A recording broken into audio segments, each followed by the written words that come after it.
We've got 2 Torah portions today, but they're not long Torah portions. Both of them are 3 chapters in total. And it's going to give us an opportunity to look at something that's interesting in the scriptures. We're going to see about the sabbatical year. We're going to see about the jubilee year. We're going to see about the blessings and curses of Leviticus 26. And we're going to see about vows that are made that are too difficult to keep. So what happens if you make a vow and it's not something that you can keep? Yehovah provides for that. And it's going to give us the opportunity to look at, in both the first and the second part, at the history of Israel and the history of Judah and the 2 exiles, Judah going into Babylon, of course, and the house of Israel being scattered amongst the nations, and that being something that persists until today. And we're going to look at the events pictured in this picture, Ezekiel lying on his side, and what that tells us about the length of the punishment. So in the first part, I'm going to look at the sabbatical year, and I'm going to look a little bit at the history of Israel and Judah, and then we'll look at Ezekiel in the second part, and in the third part we'll look at the vows and what's necessary for that. Now, the first Torah portion is called Behar, and that's commonly translated in the mount or on the mount. And we've got Bechukkotai, which is in my statutes. So we might be familiar with the word chukah.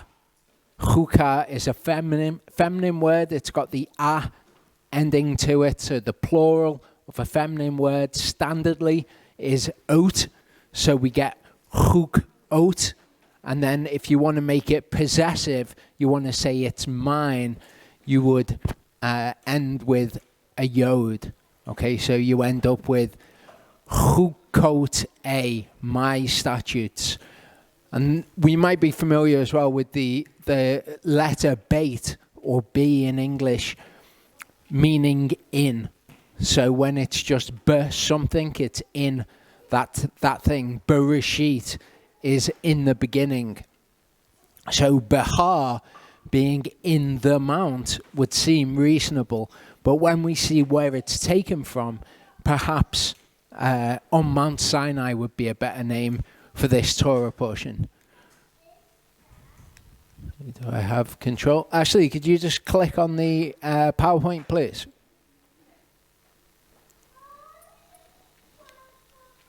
Okay, so the first verse is where we get that from, and it says, "And Yehovah spoke to Moshe on Mount Sinai." So the phrase isn't just Bahar. It doesn't say he spoke to Moshe on the mount or in the mount. It says Bahar Sinai, okay, on Mount Sinai. And that's important that he's speaking to him on Mount Sinai, because these are the last 2 Torah portions in the book of Leviticus.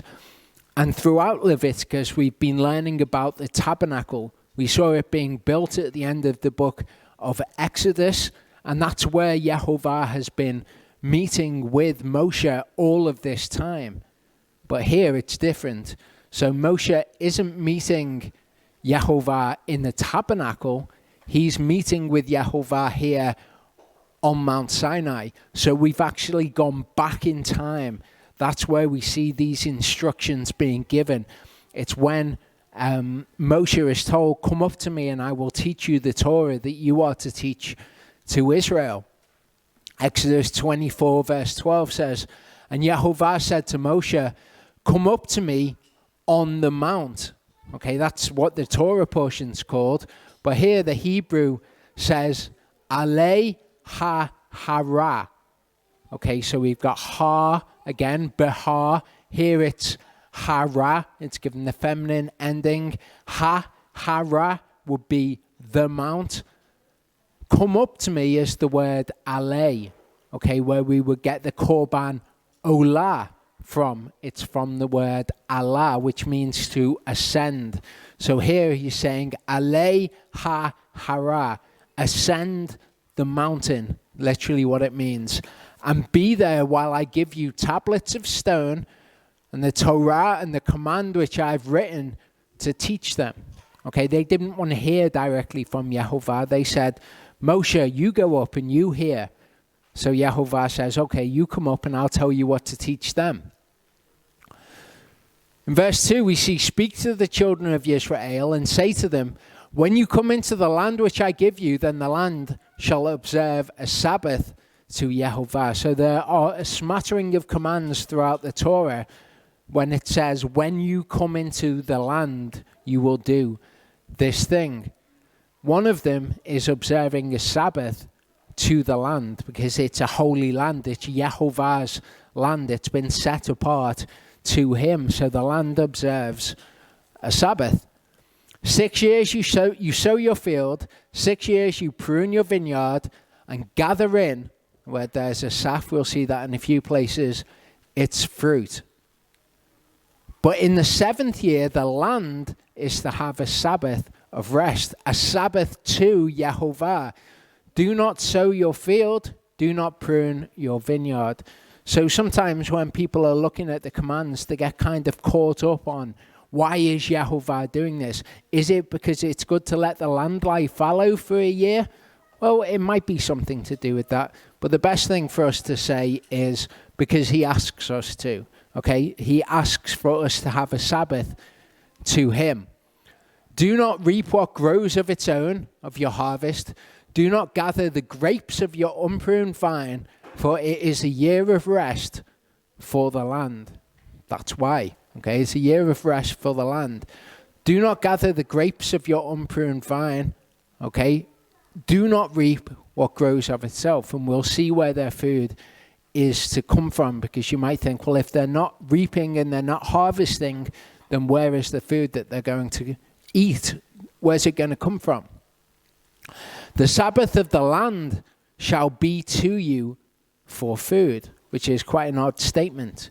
Okay, the land laying rest when you don't gather any of its food, that's going to be food to you. For you and your servants, and for your female servants and your hired servants, and for the stranger who sojourns with you, and for your livestock and the beasts that are in your land, all its crops are for food. Okay, so for the beasts of the land, they're to eat of the food as well. Now, if we go back to Exodus 23, remember, this is told to Moshe when he's on the mount, on Mount Sinai with Yehovah. Okay, so if we go back to when that happened, we read this.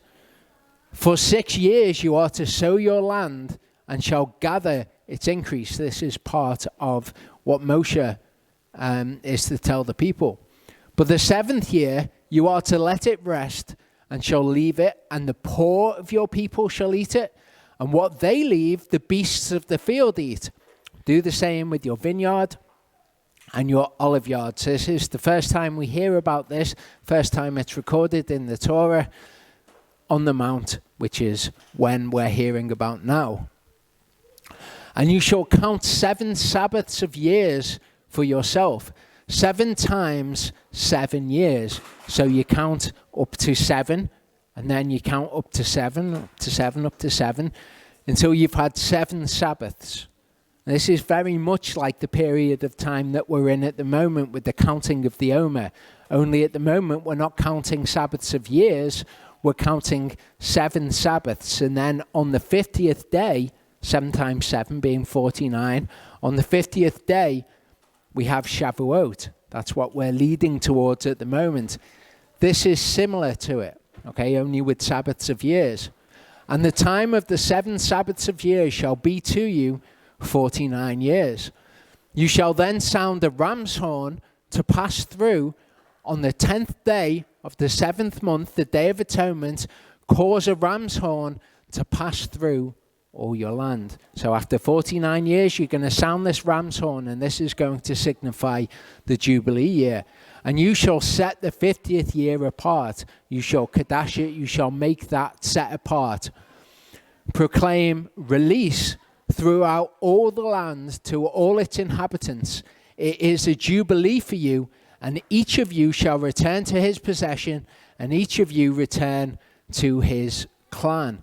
Okay, so in this year, anything that's been sold from your possession, from the inheritance given to you by Yehovah, it's going to return to its owner.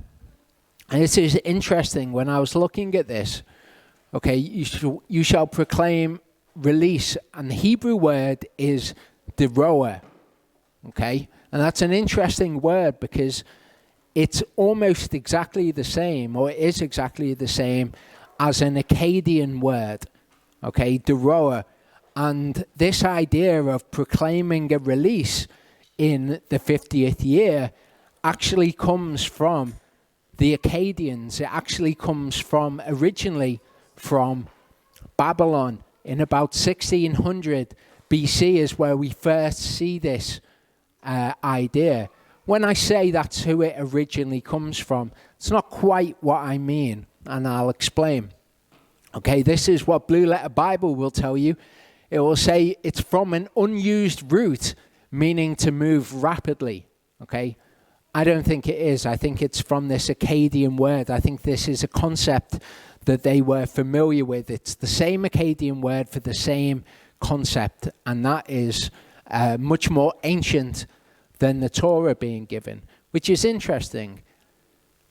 That might well be an idea that people are kind of instinctually afraid of, that these ideas come from a more ancient time. Okay? Oh, the Bible was written after this ancient time, and these ideas were known in the ancient times. But that shouldn't be something that we're fearful of. We know that that is the case. Okay, if you think about Job, Job existed well before the Torah was ever written. And when you read through the book of Job, you're going to see that Job and his friends all know a lot about Yehovah's mishpatim. They know about what Yehovah says is righteous and what Yehovah says is unrighteous. If we think of Abraham, okay, Abraham had an idea of Yehovah's reckoning of righteousness. We're told in Scripture that Abraham followed what would be Yehovah's chukot. He followed his laws, okay? We don't know when Abraham got a knowledge of any of these things from. Similarly, Noah, okay? Noah knew what animals were clean, what animals were unclean. He knew to give burnt offerings to Yehovah. He had an idea of Yehovah's righteousness. Where did Noah know this stuff from? It seems to me that these ideas were recognized in the ancient world. Not that man and man's ideas had come up with these things, just that men had a better reckoning of what righteousness was, maybe a better idea of who Yehovah was. If you think about how these populations spread out after the Tower of Babel, then that makes sense. These people groups directly spread out, and these ideas perhaps passed on orally. We see, in fact, the narrative, the story of Noah in hundreds of ancient accounts. Only the biblical account will describe a seaworthy vessel.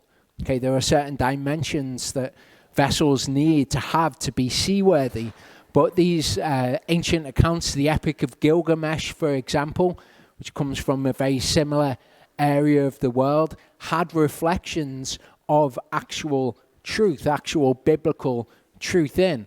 So it's not that men came up with these ideas and then the Bible copied them, just that these things pre-existed and were known orally and were passed on to people orally.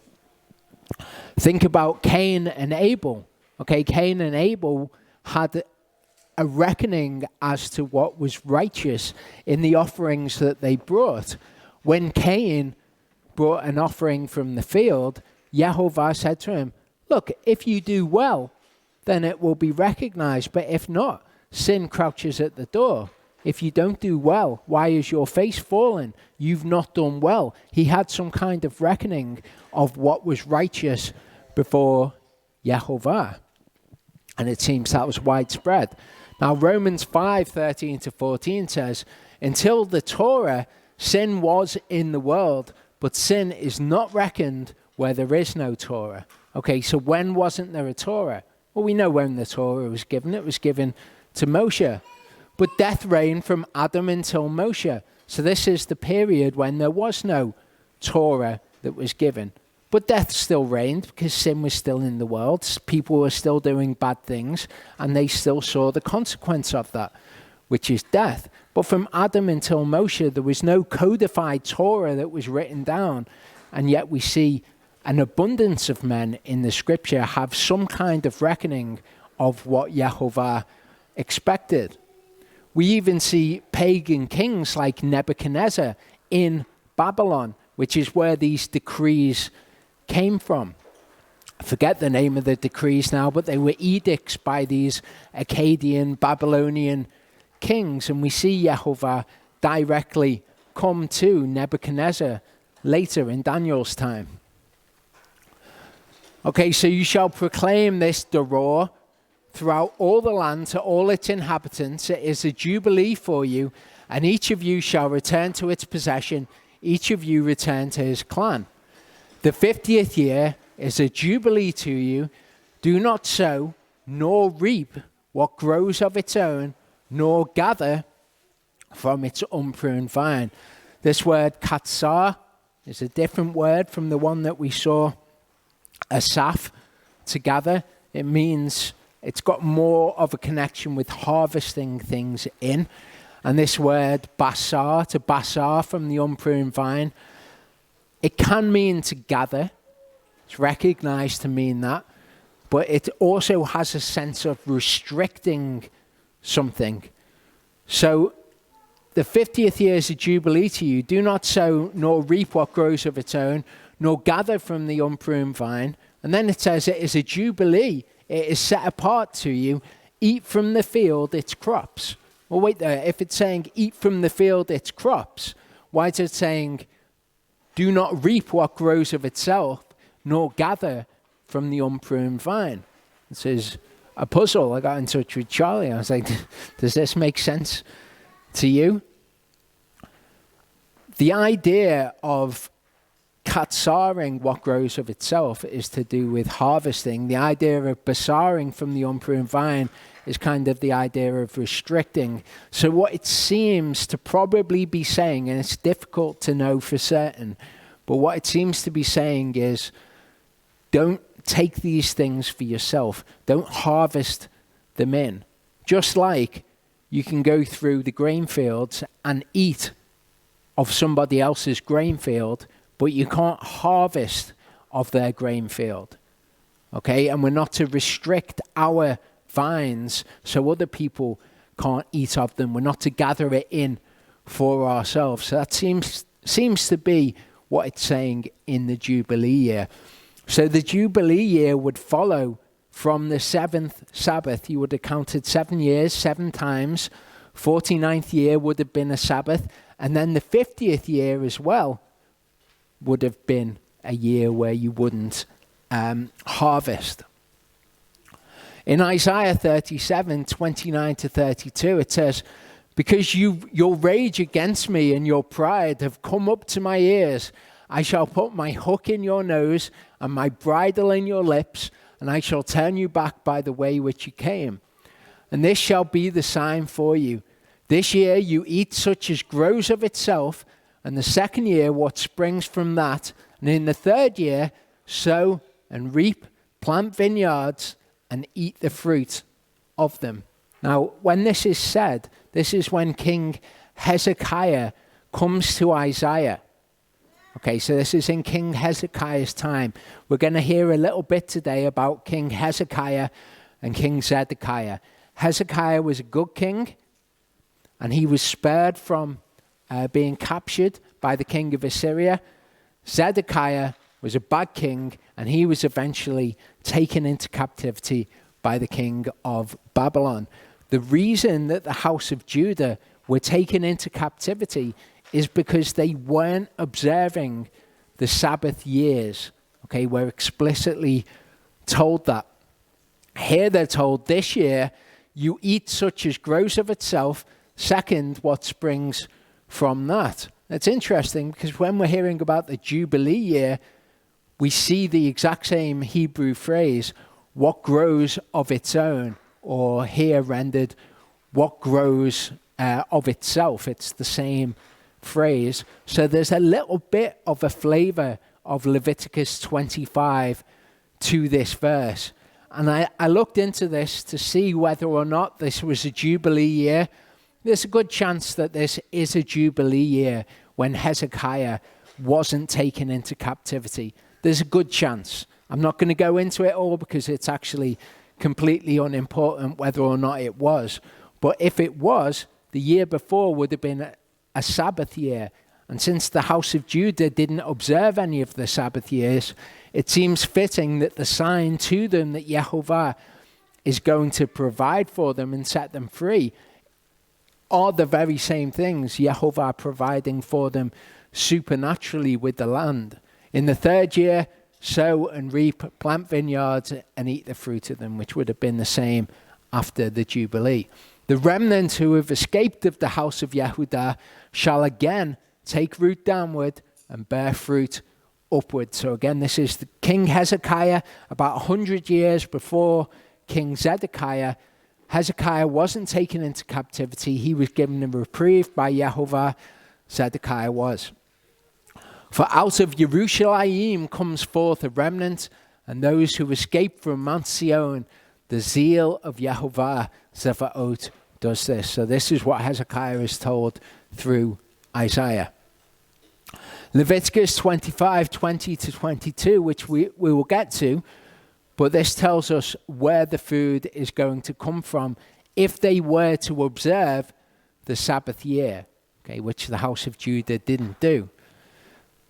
It says, since you might say, what do we eat in the seventh year, since we do not sow nor gather in our crops? Therefore I have commanded my blessing on you in the sixth year, and it shall bring forth the crop for 3 years. Okay, so the sixth year, he's saying in the seventh year, you're going to have a Sabbath. In the sixth year, the year before, I will command my blessing, and the land's going to bring forth enough crop for 3 years. This is what it means for the Sabbath itself to be food for you. If you're keeping the Sabbath year, that's going to provide the food for you. Bear in mind as we read through this, this is talking about these cycles of 7 happening. Cycles of 7 happen, and then you would start counting again 1 to 7. But now it talks about you shall sow in the 8th year. Okay, this is just, as far as I can understand it, just 2 different reckonings of the years. When you're counting the 7 Sabbath years, you're only counting up to 7 before you stop counting. Here, it's saying the 8th year. What's the 8th year? It's just the year after the 7th year. And eat the crop of the old until the 9th year. We know that the cycle has to start again. Every 7 years you're counting.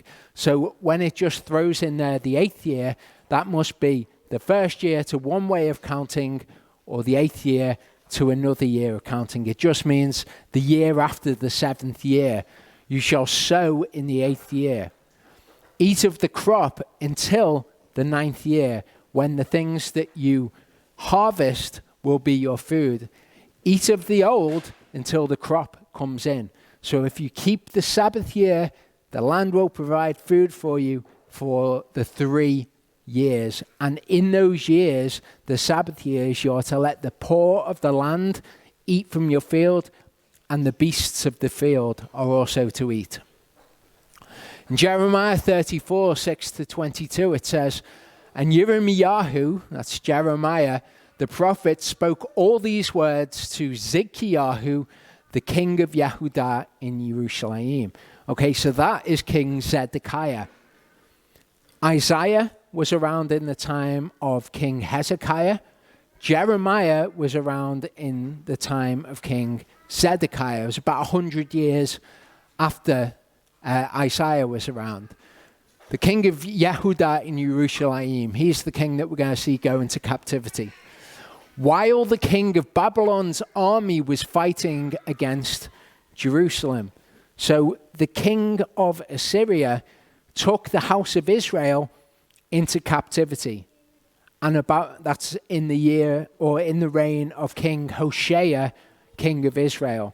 About a year after that, after they'd been taken, the king of Assyria came up against Judah and against Jerusalem.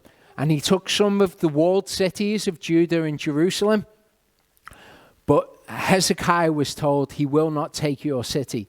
And Hezekiah was given victory against him. Here, this is a different king that comes up against Zedekiah. It's the king of Babylon, Nebuchadnezzar. And all the cities of Yehudah that were left against Lachish and Azekah. For only these walled cities remained of the cities of Yehudah. The word which came to Jeremiah from Yehovah after King Zedekiah had made the covenant with all the people who were at Jerusalem to proclaim release to them. So this is interesting. This is kind of the sabbatical year language. This is what was to be proclaimed to the people, this Torah. That everyone was to set free his male and female slave, the Hebrew man and the Hebrew woman. No one was to keep a Jew, his brother, enslaved. Okay, the Jews are the only ones left at this point. Israel had been taken into captivity. But this is significant because Judah was taken into captivity because they didn't keep the Sabbath year.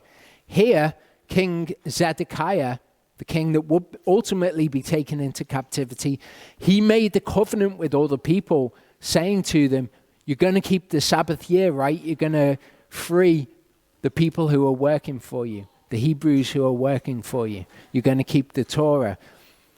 He made that covenant, but that's not what they ended up doing. So this is kind of like Judah's last chance before they're taken into captivity. When all the heads and all the people had come into the covenant, heard that each one was to set free his male and female servants and not keep them enslaved any longer, they obeyed and released them. So they're doing well at this point. This is their last chance, if only they knew.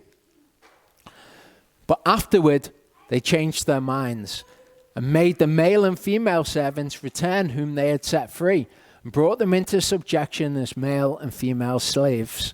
Therefore the word of Yehovah came to Jeremiah from Yehovah, saying, thus said Yehovah the Elohim of Israel, I myself made a covenant with your fathers in the day that I brought them out of the land of Mitzrayim, out of the house of bondage, saying, the end of 7 years, each one should set free his Hebrew brother.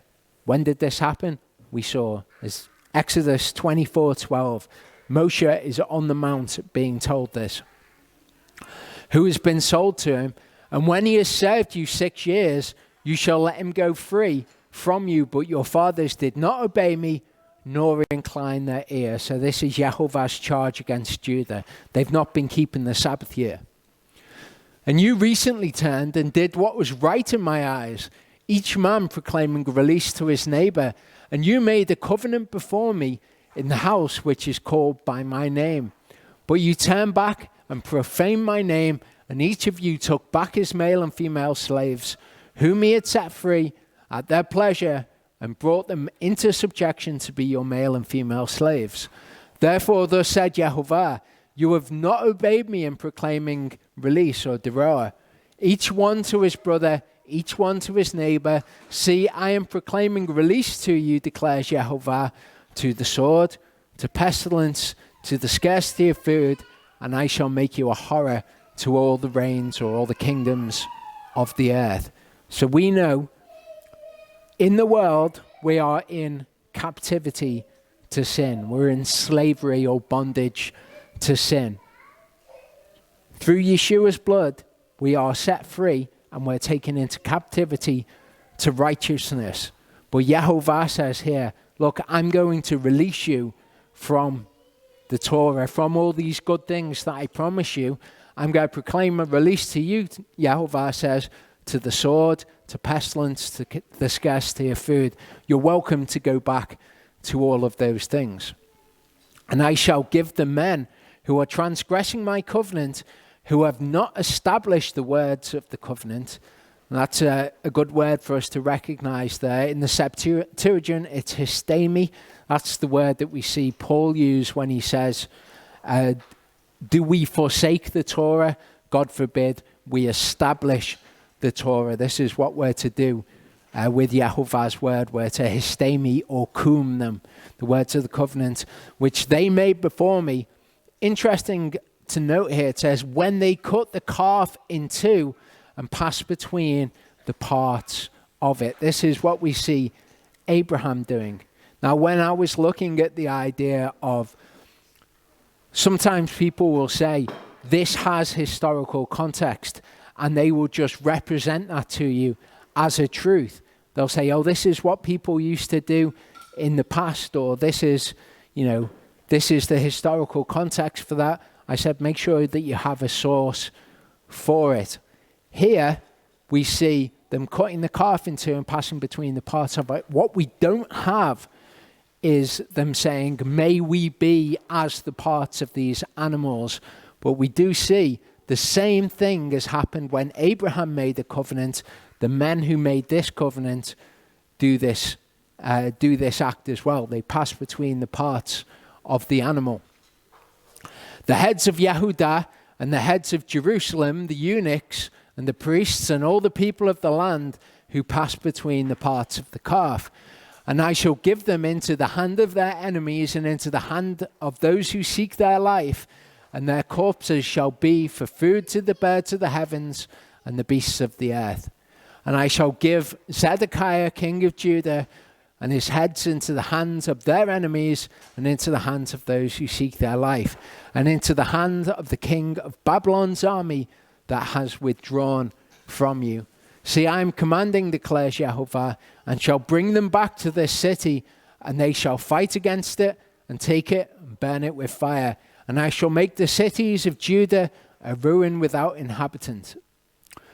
Back to Isaiah 37, this happens 100 years before it in the good king Hezekiah's time. Therefore, thus said Yehovah concerning the king of Assyria, he's the one who was there besieging the city in Hezekiah's time. He does not come into this city, nor does he shoot an arrow there, nor does he come before it with shield, nor does he build a siege mound against it.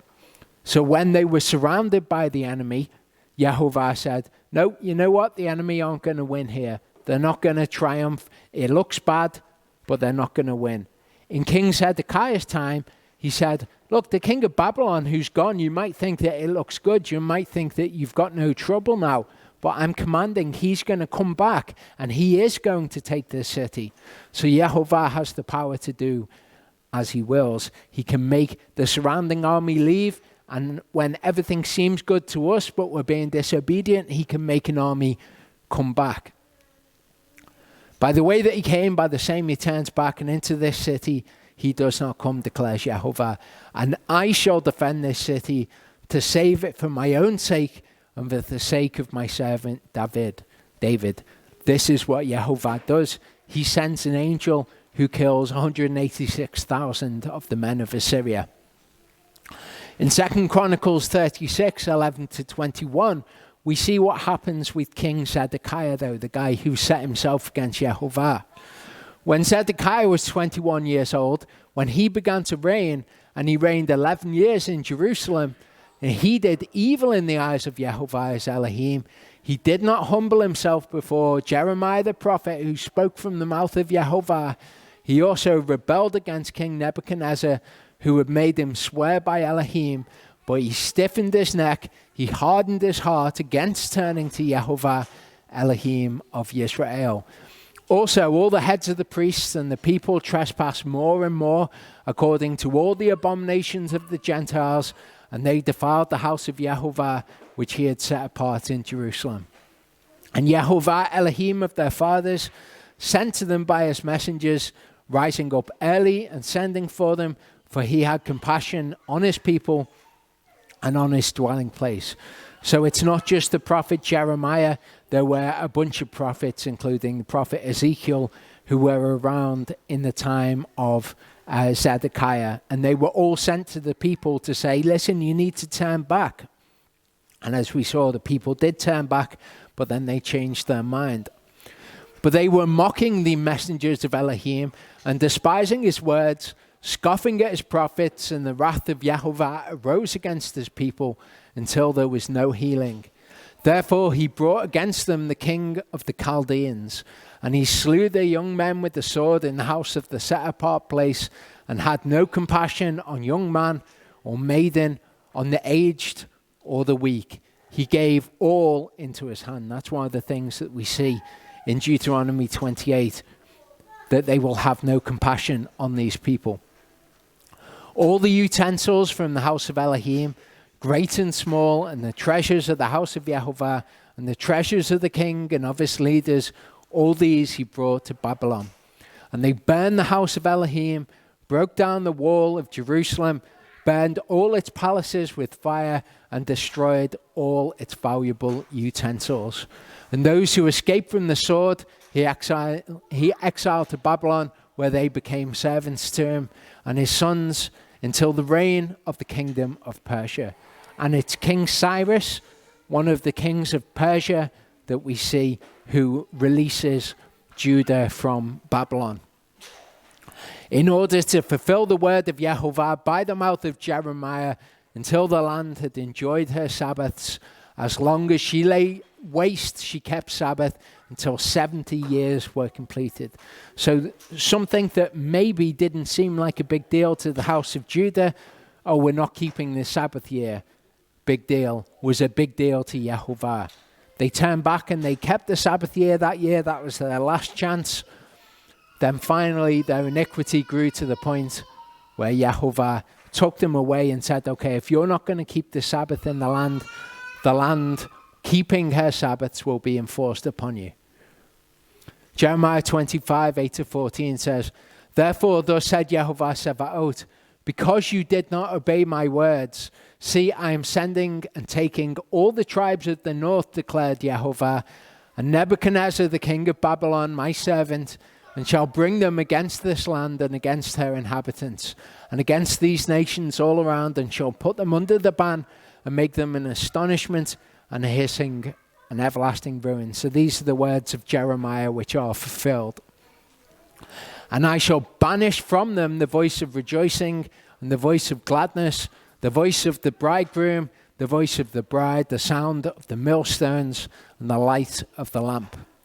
And all of this land shall be a ruin and a waste, and these nations shall serve the king of Babylon 70 years. And it shall be when 70 years are completed that I shall punish the king of Babylon and that nation. Because that's what Yehovah does. He uses pagan kings to punish his nation, and then he punishes the pagan kings. As it said, until the reign of the kingdom of Persia. Cyrus came in and punished the king of Babylon. The land of the Chaldeans for their iniquity, declares Yehovah, and shall make it everlasting ruins. And I shall bring on that land all my words which I have pronounced against it, all that is written in this book, which Jeremiah has prophesied concerning all the nations.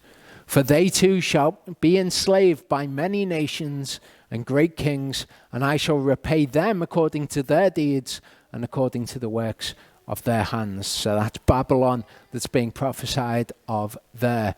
In Jeremiah 51, we see the prophecy which is actually brought against Babylon, which is going to happen. Through the hand of Cyrus, rather. The word that Yirmiyahu the prophet commanded Sariah, son of Neriah, son of Machseah, when he went with Zedekiah, the king of Yehudah, to Babylon in the 4th year of his reign, and Sariah was a quartermaster. Okay, so Jeremiah tells this guy, the quartermaster, when they're taken into Babylon, what's going to happen to Babylon after the 70 years. So Jeremiah wrote in a book all the evil that would come upon Babylon, all these words which have been written concerning Babylon. And Jeremiah said to Zedekiah, when you come to Babylon and see it and read all these words, then you shall say, O Yehovah, you have spoken concerning this place to cut it off, so that none shall dwell in it, neither man nor beast, for it is a ruin forever. And it shall be when you have ended reading this book, that you shall tie a stone to it and throw it into the midst of the Euphrates, and shall say, so does Babylon sink, and does not rise from the evil that I am bringing upon her, and they shall weary themselves. Thus far are the words of Jeremiah. Jeremiah 51:12-30 we read, and on the 10th of the 5th month, which was the 19th year of King Nebuchadnezzar, king of Babylon, Nebuzaradan, chief of the guard, who served the king of Babylon, came to Jerusalem. And he burned the house of Yehovah and the king's house and all the houses of Jerusalem, all the houses of the great men he burned with fire. And all the army of the Chaldeans who were with the chief of the guard broke down all the walls of Jerusalem all around. And Nebuzaradan, chief of the guard, exiled some of the poor people and the rest of the people who were left in the city, and the defectors who had gone over to the king of Babylon, and the rest of the craftsmen. And Nebuzaradan, chief of the guard, left some of the poor of the land as vine dressers and farmers. So a remnant were left in the land. The Chaldeans broke the bronze columns that were in the house of Yehovah, all these things that we read of Solomon building, and their stands, and the bronze sea that were in the house of Yehovah, and brought all their bronze to Babylon. And also took away the pots and the shovels and the snuffers and the bowls and the ladles and all the bronze utensils with which they served, and the basins and the fire holders and the bowls and the pots and the lampstands, the ladles and the cups, whatever was of solid gold and whatever was of solid silver, the chief of the guard took. The 2 columns, 1 sea, the 12 bronze bowls that were under it, and the stands which King Solomon had made for the house of Yehovah. The bronze of all these vessels was beyond weighing. As for the columns, the height of one column was 18 cubits, and its circumference was 12 cubits, and its thickness was 4 fingers hollow. And a capital of bronze was on it. The height of one capital was 5 cubits, with the network and the pomegranates all around the capital, all of bronze. And the second column with pomegranates was the same. So all of these grandiose things that Solomon had made and had dedicated to Yehovah, all of this kind of religious pomp and ceremony, Yehovah had the king of Babylon come to the land and take all of it into Babylon. Then he punished the king of Babylon for what he'd done. And then when all of the gold and silver is taken to have a party with, he punishes that king for his iniquity also. There were 96 pomegranates on the sides. All the pomegranates on the network were 100 all around. And the chief of the guard took Zedekiah, the chief priest, and Zephaniah, the second priest, and the 3 doorkeepers. And from the city he took 1 eunuch who was in charge of the men of battle, 7 men who saw the king's face, who were found in the city, and the scribe of the commander of the army, who mustered the people of the land, 60 men of the people of the land who were found in the city. And Nebuzaradan, chief of the guard, took these and brought them to the king of Babylon at Riblah. The king of Babylon smote them and put them to death at Riblah in the land of Hamath. Thus Yehudah was exiled from its own land. It very much reminds me of certain people in the mainstream Christian world who probably feel very safe, probably feel very comfortable with all of their religious pomp and ceremony around them, thinking, oh no, we are the people of Yehovah. We will be fine. We're going to be raptured out from all of the trouble that's going to come upon the earth. Yehovah brings the trouble. All of these men who had these positions were brought before the king of Babylon, a pagan king. These holy men of Yehovah were brought before a pagan king, and they were put to death. These are the people whom Nebuchadnezzar exiled in the 7th year, 3,023 Jews. In the 18th year of Nebuchadnezzar, he exiled from Jerusalem 832 souls. In the 23rd year of Nebuchadnezzar, Nebuzaradan, chief of the guard, exiled of the Jews 745 souls. All the souls were 4,600. Jeremiah 39 tells us, while this is happening to all the important men who had set themselves apart to Yehovah, what had happened to Jeremiah, who was the prophet, who all of these men were saying, oh, we're not listening to any of that nonsense. The Chaldeans burned the house of the king, the houses of the people, with fire. They broke down the walls of Jerusalem. And Nebuzaradan, chief of the guard, exiled to Babylon the remnant of the people who remained in the city and those who defected to him with the rest of the people who were left. But Nebuzaradan, chief of the guard, left in the land of Yehudah the poor people who had naught whatever. He gave them vineyards and fields on the same day. And Nebuchadnezzar, the king of Babylon, gave an order concerning Jeremiah to Nebuzaradan, chief of the guard, saying, take him and look after him. Do no harm whatsoever to him, but do to him even as he shall speak to you. So again, while all of these people who think they're important in Yehovah's eyes are undergoing tribulation, the people who are keeping Yehovah's Torah, the ones that people don't want to listen to, they're the ones who are told, go and look after them. They're the people who will be kept in safety. Nebuzaradan, chief of the guard, and Nebuchadnezzar, the Rav Saris, Nergal, Sha'atzer, and Ravmark, and all the king of Bavel's chief officers sent and had Jeremiah taken from the court of the guard and gave him to Gedaliah, son of Achikam, son of Shaphan, to take him home. And he dwelt among the people. And the word of Yehovah had come to Jeremiah while he was shut up in the court of the guard, saying, go and you shall speak to Eved Melech, the Cushite, saying, thus said Yehovah of hosts. So this guy is a guy who had Jeremiah taken out of the cistern. This guy is somebody who was looking after these people that we have a picture of in the end time, much like we read of Yeshua coming and doing good to the people who look after his people in the end time. Thus said Yehovah of hosts, the Elohim of Israel, see, I am bringing my words upon this city for evil and not for good, and they shall be before you in that day. And I shall deliver you in that day, declares Yehovah, so that you are not given into the hand of the men of whom you are afraid. For I shall rescue you, and you shall not fall by the sword, but your life shall be as a prize to you. For you have put your trust in me, declares Yehovah. Jeremiah 29 says, these are the words of the letter which Jeremiah the prophet sent from Jerusalem to the rest of the elders of the exile. So this, even though it's in a chapter before, is what he writes to the people who are in the exile. So this happens after they've gone to Babylon. To the rest of the elders of the exile, and to the priests and to the prophets, and to all the people whom Nebuchadnezzar had exiled from Jerusalem to Babylon.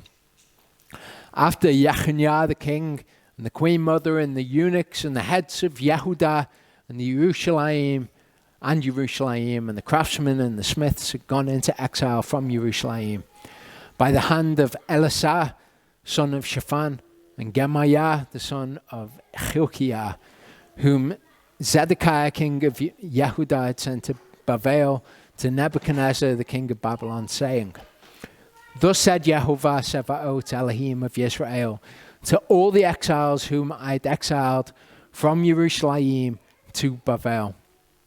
Build houses and dwell in them. Plant gardens and eat their fruit. Take wives and bring forth sons and daughters. Take wives for your sons and give your daughters to husbands, and let them bear sons and daughters and be increased there and not diminished. We'll see this when we look through the curses in the second part. Okay, Yehovah does not forget about his people. in the exile. They're all there, and he says, you're going to be there for a little while. I've told you exactly how long you're going to be there. You're going to be there for 70 years because you couldn't keep the Sabbath year. But go about your life normally. Seek the peace of the city where I have exiled you, and pray to Yehovah for it, for in its peace you have peace. Of course, we can learn from that because we are in exile at the moment. We pray for the peace of the places where we are, because if that has peace, we will have peace. For thus said Yehovah Sebaot, Elohim of Israel, let not your prophets and your diviners who are in your midst deceive you, neither listen to the dreams which you are dreaming. For they are prophesying falsely to you in my name. I have not sent them, declares Yehovah. They were basically coming and saying, oh no, Yehovah's going to come and he's going to release us early. Don't worry about that Jeremiah said about the 70 years. We're all going back to Israel any time now. For thus said Yehovah, when 70 years are completed at Babylon, I shall visit you and establish my good word toward you to bring you back to this place. For I know the plans I am planning for you, declares Yehovah, plans of peace and not of evil, to give you future and an expectancy. Then you shall call on me and shall come and pray to me, and I shall listen to you. And you shall seek me and shall find me when you search for me with all your heart. Now this will be familiar when we look at the curses in the second part for when we are going to return to the land, because we are told something very similar about when we seek Yehovah, search for him with all our heart. I shall be found by you, declares Yehovah. I shall turn back your captivity and shall gather you from all the Gentiles and from all the places where I have driven you, declares Yehovah, and I shall bring you back to the place from which I have exiled you. Because you have said, Yehovah has raised up prophets for us in Babylon, thus said Yehovah concerning the king who sits on the throne of David, concerning all the people who dwell in this city, and concerning your brothers who have not gone out with you into exile. Thus said Yehovah Sebaot, see, I am sending on them the sword, the scarcity of food, and the pestilence. I shall make them like spoilt figs, so spoilt as to be uneatable. I shall pursue them with the sword, with scarcity of food, with pestilence, and I shall make them a horror among all the reigns of the earth, to be a curse and an astonishment and a hissing and a reproach among all the Gentiles where I have driven them. For they did not heed my words, declares Yehovah, which I sent to them by my servants the prophets, rising up early and sending them, yet you did not listen, declares Yehovah, which is a pretty good warning for people today against listening to the ear ticklers, listening to the people who actually go against the word of Yehovah. Oh no, we don't have to keep the Torah anymore. We don't have to do this. We don't have to do that. Don't worry about doing any of that. Yehovah has a blessing for you. He's going to do this for you or that for you. You therefore hear the word of Yehovah, all you exiles whom I have sent from Jerusalem to Babylon. Thus said Yehovah Sebaot, the Elohim of Israel, concerning Chav, son of Koliah, and Zedekiah, son of Maaseiah, who are prophesying falsely to you in my name. Say, I am giving them into the hand of Nebuchadnezzar, king of Babylon, and he shall smite them before your eyes. So now the end of Leviticus 25. In the year of this jubilee, let each one of you return to his possession. When you sell whatever to your neighbor or buy from the hand of your neighbor, do not exploit one another. According to the number of years after the jubilee you buy from your neighbor, according to the number of years of crops he sells to you. So if the land that you sell is going to return to you in 20 years' time, that's how long you've got before the jubilee comes back, then you moderate the price based on how much crop time the land has. According to the greater number of years, you increase its price, and according to the fewer number of years, you diminish its price. You got 50 years, it's more. You got 20 years, it's less. Because he sells to you according to the number of the years of the crops. Okay, that's why you want to buy land, because you want to grow crops there. So according to the amount of crops it's going to yield, that's how you moderate its price. Do not oppress one another, but you shall fear your Elohim, for I am Yehovah, your Elohim. So rather than selling your land for an increased price, you don't oppress one another. You sell your land for what it's worth in terms of the crops it will produce. You shall do my laws, guard my justices, and shall do them. And you shall dwell. You should dwell in the land safely, and the land shall yield its fruit, and you shall eat to satisfaction and dwell there in safety. And since you might say, what do we eat in the 7th year, since we do not sow nor gather in our crops? Therefore I have commanded my blessing on you in the 6th year, and it shall bring forth a crop for 3 years. In all of the things the Yehovah asks us to do with our material goods, he says, I will bless you if you do this. But we are to believe in Yehovah for our provision, for our safety. But it requires that leap of faith, if you will. It requires you to not sow. If you're an agricultural people and Yehovah says to you, okay, this year, I don't want you to sow any seed in the field, but it's going to be okay. I will provide for you if in the Sabbath year you don't sow. I'll provide for you the year before. And you shall sow in the 8th year and eat of the old crop until the 9th year, eat of the old until its crop, the 9th year's crop, comes in. When your brother becomes poor and his hand has failed with you, then you shall sustain him, and he shall live with you like a stranger or a sojourner. So I didn't go into all of the laws concerning, possession rights of fields that you've sold and things. I just put in a few of the laws which really stood out to me as important, really stood out to me as reflecting Yehovah's character. And this was one of them. When your brother becomes poor and his hand has failed with you, in other words, he can't provide for himself, his hand has failed. He's tried to provide for himself, but he can't. Then he shall live with you like a stranger or a sojourner. Take no interest from him or profit, but you shall fear your Elohim, and your brother shall live with you.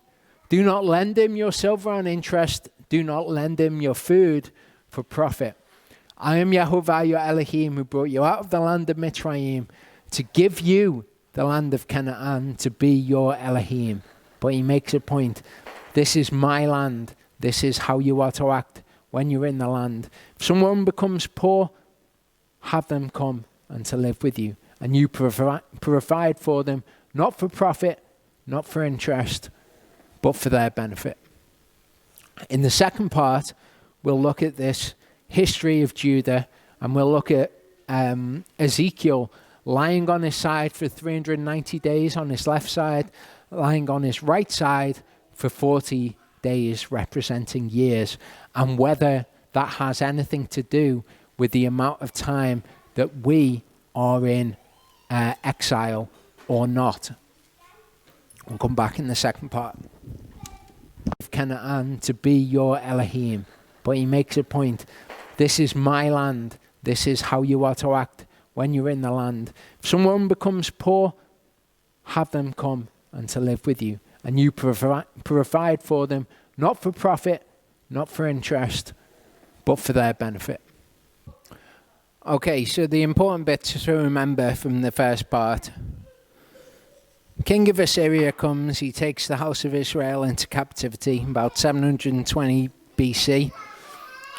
A year or two later, he comes and he besieges Jerusalem, and King Hezekiah is the king at the time, and he's told he's been given a reprieve, basically. We'll read a little bit about what he's told. And then about 100 years after that, King Zedekiah has a different pagan king come up against him. That's the king of Babylon.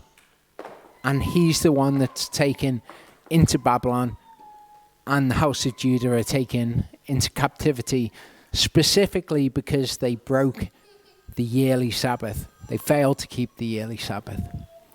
Okay, so Leviticus 26 starts and says, do not make idols for yourself. Do not set up a carved image or a pillar for yourselves. Do not place a stone image in your land to bow down to it, for I am Yahovah your Elohim. Guard my Sabbaths and fear my set apart place. I am Yahovah. Okay, so we get this kind of general reference to the Torah. Often when you hear the Torah being referred to, keep my Torah, it won't specifically be in those terms, but it'll be in terms of things that we associate with the Torah. It's often actually to do with looking after the poor and things like that. Yahovah told Moshe to tell them, if you walk in my laws and guard my commands, Shema, cherish my commands, and shall do them, then I shall give you rain in its season, and the land shall yield its crops, and the trees of the field yield their fruit. So, just like he tells them, if you keep the Sabbath year, I will make the land produce enough food for 3 years. Here he says, if you walk in my laws and my commands, I will give you rain, and the land will yield to you its fruit. Your threshing shall last till the time of the grape harvest. The grape harvest shall last till the time of sowing. You shall eat your bread until you have enough, and shall dwell in your land safely. I shall give peace in the land, and you shall lie down, and no one shall make you afraid. And I shall clear the land of evil beasts, not let the sword go through your land. So here we've got those things that we were talking about before, that we rely on Yahovah for. We rely on him for provision rather than, try to rebel against him and try to provide for ourselves. Same in terms of safety, both from enemies and from evil beasts. He says, and you shall pursue your enemies, and they shall fall by the sword before you. So he very briefly goes through how he's going to bless them here. 5 of you shall pursue 100, 100 of you pursue 10,000, and your enemies shall fall by the sword before you. And I shall turn to you and make you bear fruit, and it shall increase you, and shall establish my covenant with you. You shall eat the old supply, clear out the old, because of the new. I think kind of in more traditional thought, it would be thought that, not using everything and wasting anything that was old was, that's not a godly behavior. You shouldn't do that. You should be a good steward of your goods, and you shouldn't be throwing away the old to take the new. But Yahovah thinks about things differently. He says, listen, I'm going to bless you so much. You're going to be throwing out the old. You're going to be clearing out because of the abundance that I give you. Where do you think these things come from? He says, I shall set my dwelling place in your midst, originally the tabernacle and the temple, and my soul shall not loathe you. The word for loathe is ga'al, and we'll see that word used back and forth for Israel loathing Yahovah and Yahovah loathing Israel as we go through. I shall walk in your midst and shall be your Elohim, and you shall be my people. So just like they're told when they go out to battle, he will walk and be in their midst. This is how it will be when Israel are cherishing his commandments. Something, regrettably, which is yet future at the moment, but he will set his tabernacle in our midst, and he will walk among us. I am Yahovah your Elohim, who brought you out of the land of Egypt from being their slaves. I have broken the bars of your yoke and made you walk upright. And of course, for us, we know everyone doing sin is a servant or a slave of sin, and that's what Yeshua, Yahovah, has broken the yokes of in our life. Here in Galatians 5, it says, the freedom with which Messiah has made us free. It says, do not be held again with a yoke of slavery. So the same as the yoke that was broken off their necks, the Egyptians put on them, the world puts the yoke of sin on our necks. Us being slaves to sin and choosing sin. That's what he set us free from. So Leviticus 20:23-24 says, "Do not walk in the laws of the nation which I am driving out before you, for they do all these, and therefore I loathe them." Different word there. "But I say to you, you're going to possess their land, and I myself give it to you to possess, a land flowing with milk and honey. I am Yehovah your Elohim, who has separated you from the peoples." So he says, look, I've separated you out from all of that nonsense.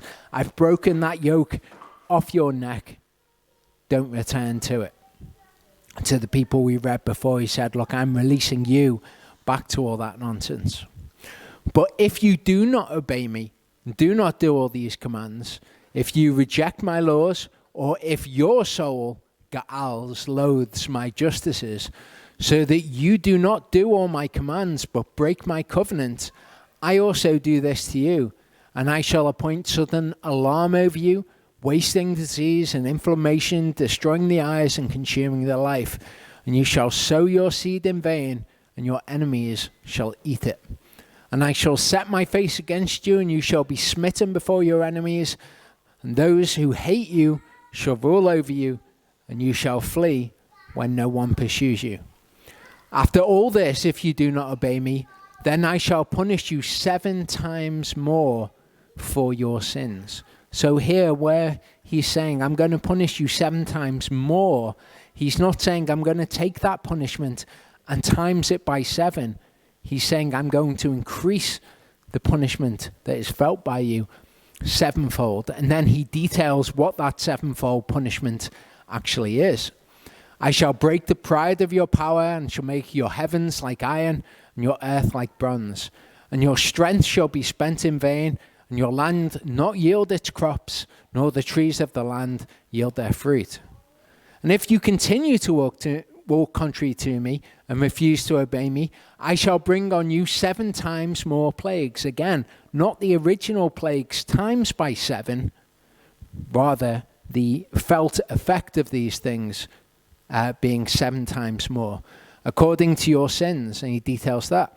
"I'll send wild beasts among you, which shall bereave you of your children, and I shall cut off your livestock and make you few in number, and your highways shall be deserted. And if you are not instructed by me by these, but walk contrary to me, then I also shall walk contrary to you, and I myself shall smite you 7 times for your sins. And I shall bring against you a sword, executing the vengeance of my covenant, and you shall gather together in your cities, and I shall send pestilence among you, and you shall be given into the hand of your enemy." It's getting really bad for you at this point. "When I have cut off your supply of bread, 10 women shall bake your bread in one oven, and they shall bring back to you your bread by weight, and you shall eat it and not be satisfied." Okay, so you're going to have the bread, you're going to eat it, and it's not going to satisfy you. And people now are in a really bad condition. Yehovah is stepping it up. And he says, "And if in spite of this you do not obey me, but walk contrary to me, then I shall walk contrary to you in wrath, and I myself shall punish you 7 times for your sins. And you shall eat the flesh of your sons and eat the flesh of your daughters. And I shall destroy your high places and cut down your sun pillars, put your carcasses on the carcasses of your idols, and my soul shall loathe you.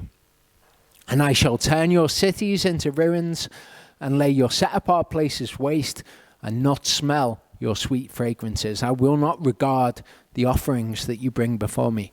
I shall lay the land waste, and your enemies who dwell in it shall be astonished at it." So by this point, as it's gone by 7, things have gotten really, really bad. "I shall scatter you among the Gentiles and draw out a sword after you, and your land shall be desert and your cities ruins.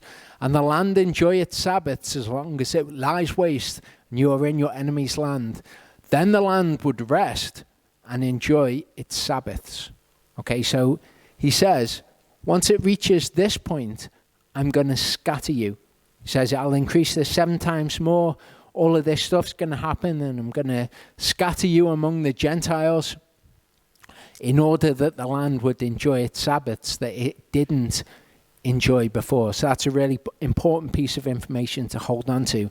The punishment is to do with the Sabbaths. As long as it lies waste, it rests. For the time it did not rest on your Sabbaths when you dwelt in it. And as we saw in the first part, this is exactly why Judah were taken into captivity in Babylon for 70 years. There were 70 Sabbaths that they didn't keep. They were in captivity for 70 years. In Ezekiel 4, 1-8, we see a passage that we're probably quite familiar with. When I was considering this passage in Ezekiel because kind of standardly the way that people understand this, the way that I've understood it, the way that I and Charlie have taught it before, is that this is their punishment. This is them being taken into captivity for this number of years. But I rang Charlie and asked him for help with this. I said, what do you think's going on here?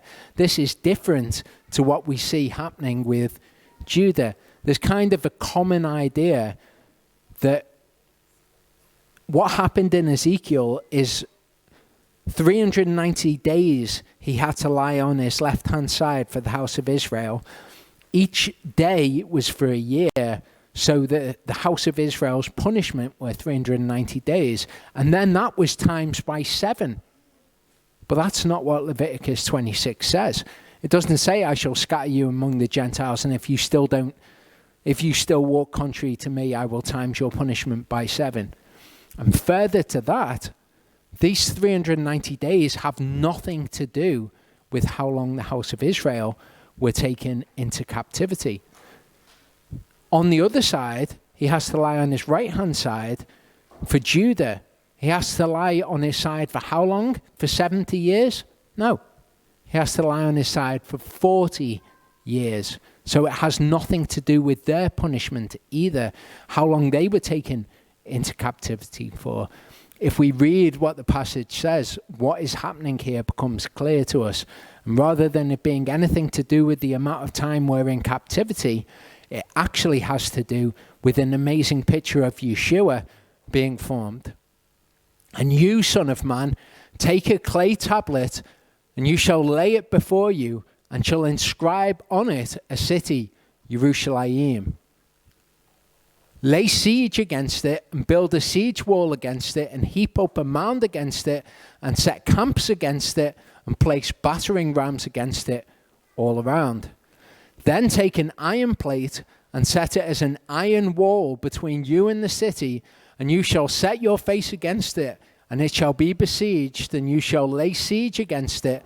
It is a sign to the house of Israel. Okay, so what he's doing here is to be a sign to the people. Okay, it's got nothing to do with how long they go into captivity for, though. The house of Israel has already gone into captivity at this point, well before the days of the prophet Ezekiel, about 50 to 100 years before Ezekiel was around. And lie on your left side, and you shall put the iniquity of the house of Israel on it. As many days as you lie on it, you shall bear their iniquity. So what's Ezekiel doing here? Is he lying on his side for the number of days that they go into captivity? No. He's lying on his side to bear the iniquity of the house of Israel. So the house of Israel is said to be 390 years of iniquity, and Ezekiel is going to bear that by lying on his side for 390 days, just like Yeshua is said to bear our iniquity, or bore our iniquity by suffering. Ezekiel does the same thing. He's going to bear the iniquity of the house of Israel and the house of Judah, just like the priests would bear the iniquity of the people by sacrificing the animals. For I myself have laid on you the years of their iniquity. So the house of Israel are already in captivity at this time. The iniquity which they did is 390 years, and Ezekiel has to bear it by lying on his side for that amount of time. According to the number of the days, 390 days, and you shall bear the iniquity of the house of Israel. And when you have completed them, you shall lie again on your right side, and shall bear the iniquity of the house of Judah 40 days, a day for a year. I have laid on you a day for a year. Judah went into captivity for 70 years, so it has nothing to do. It has nothing to do with the captivity of Judah. What it has to do with, I will suggest. Then you shall set your face against the siege of Jerusalem with your arm bared, and you shall prophesy against it, because the house of Judah are still in the land at this point. The house of Israel, they've done their iniquity. They've been taken into captivity. Ezekiel still has to bear their iniquity, just like Yeshua did. But for the house of Judah, he's going to prophesy against it, because they're still in the land. And see, I shall put cords on you, so that you do not turn from one side to another until you have completed the days of your siege. Okay, so this is the kingdom of Israel. These are Israel's kings listed in this column. These are the prophets that were in the land in those days. Okay? If Israel committed iniquity for 390 years, we look at Israel went into the Assyrian captivity 722 BC. And some of these dates might be wrong, they might be slightly off, but they're roughly correct. 390 plus 722 is 1112. Okay, 1112 BC is when we would be looking to go back to. But their first king, King Jeroboam, when they became a nation, was in approximately 931 BC. So you're talking about 200 years before Jeroboam, when the house of Israel's iniquity had started. 1 Samuel 11, 7-8 says, and he took a yoke of cattle and he cut them in pieces, again something which should be familiar to us, and sent them throughout all the border of Israel by the hands of messengers, saying, whoever does not go out with Saul and Samuel to battle, let this be done to his cattle, which is where I think the idea of, walking through the pieces to make covenant, let that be done to us. That's my guess. And the fear of Jehovah fell upon the people, and they came out as one man. Okay, this is significant. The people, the house of Israel and the house of Judah, came out as one man. Afterward, when Yeshua died, his blood is said to make peace between the house of Israel and the house of Judah and make them one new man. But here we have Israel and Judah coming out as one man. He mustered them in Bezek, and the children of Israel were 300,000, and the men of Judah 30,000. This is the first reference that I could find in King Saul's time of Judah and Israel being separate entities. They certainly were throughout King David's reign. When he comes back from Absalom, he comes back and he deals with Judah and Israel separately, and they deal with him separately. They certainly were in King Solomon's time, and then after Solomon, Rehoboam and Jeroboam is where Yehovah divides the two kingdoms and says, look, you're going to have different kings from this point onwards. So before that point, they were one united kingdom, Israel and Judah, ruled by one king. After the point where they have two kings, they are, the only difference between them is they have different kings. But if we look back in history to approximately where the 390 days would take us back to, it's back to the first mention that we have of Israel and Judah being separate entities. So that's my best guess for when the iniquity of Israel was, because they were cast out of the land. They were taken out of the land by the Assyrians. 390 years before that would be in the days of Saul. And we see them being separate entities and behaving separately back then. Israel did not ever have a good history. Judah fared better than Israel, but they weren't great either. In 2 Kings 20 we read, "In those days Hezekiah was sick unto death, and Isaiah the prophet, son of Amoz, went to him and said, Thus said Jehovah, set your house in order, for you are going to die and not live." So King Hezekiah, Isaiah is the prophet at that time. Hezekiah was about 100 years before Zedekiah. Zedekiah was when Jeremiah and Ezekiel were the prophets in the land. And he turned his face toward the wall and prayed to Jehovah, saying, "I pray to you, O Jehovah, remember how I have walked before you in truth and with a perfect heart, and have done what was good in your eyes." And Hezekiah wept bitterly. And it came to be before Yeshayahu, Isaiah, had gone out into the middle court, that the word of Jehovah came to him, saying, "Return and say to Hezekiah, the leader of my people, Thus said Jehovah, the Elohim of David your father, I have heard your prayer, I have seen your tears, I am going to heal you. On the third day, go up to the house of Jehovah. And I shall add to your days 15 years, and deliver you and this city from the hand of the king of Ashur." So this happens 1 or 2 years after Israel are taken into captivity. Isaiah is the prophet. Hezekiah is now surrounded by the king of Assyria. He's told, "I'm going to add 15 years to your life, and you are not going to be captured by Assyria like Israel were." He says, "I'll defend this city for my own sake and for the sake of David, my servant." And Isaiah said, "Take a cake of figs." And they took and laid it on the boil, and he recovered. And Hezekiah said to Isaiah, "What is the sign that Jehovah does heal me, and that I shall go up to the house of Jehovah the third day?"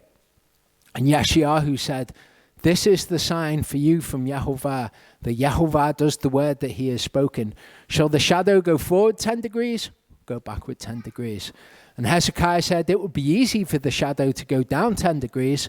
No, but let the shadow go backward 10 degrees. And we looked at this when we were looking at the gospel, why it's necessary for us to believe in the death and resurrection of Yeshua. Okay, something hard, because by believing in that, we believe that Yehovah is able to raise us from the dead. Here we have a picture of that.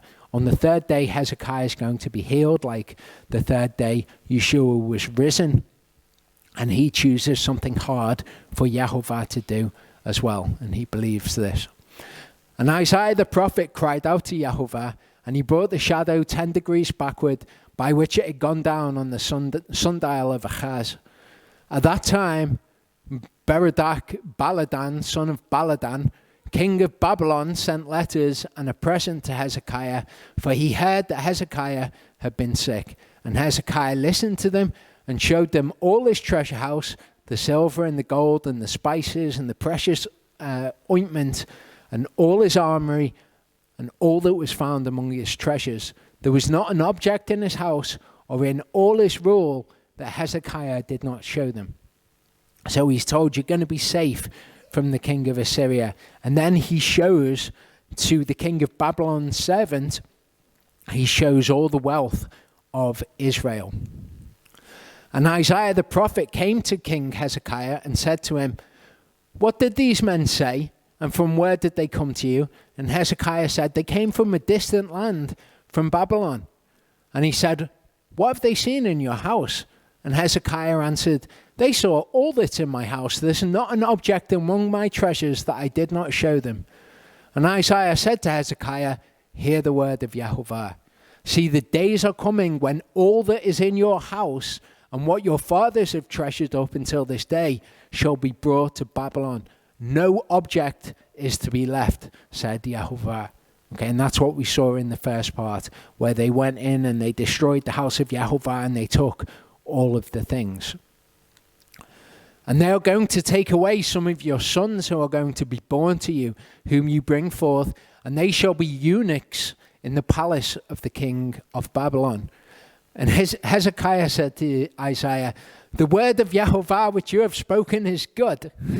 He said, is it not so if peace and truth are to be in my days? So he doesn't really care about his sons. He doesn't really care that all of the treasures are going to be taken from the house of Yehovah and from his house. He says, as long as there's peace and truth in my days, the word that you've spoken is good.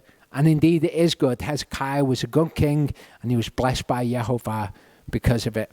All of these things came ultimately 50 to 100 years later to King Zedekiah. The rest of the acts of Hezekiah and all his might and how he made a pool and a channel and brought water into the city, are they not written in the book of the annals of the kings of Judah?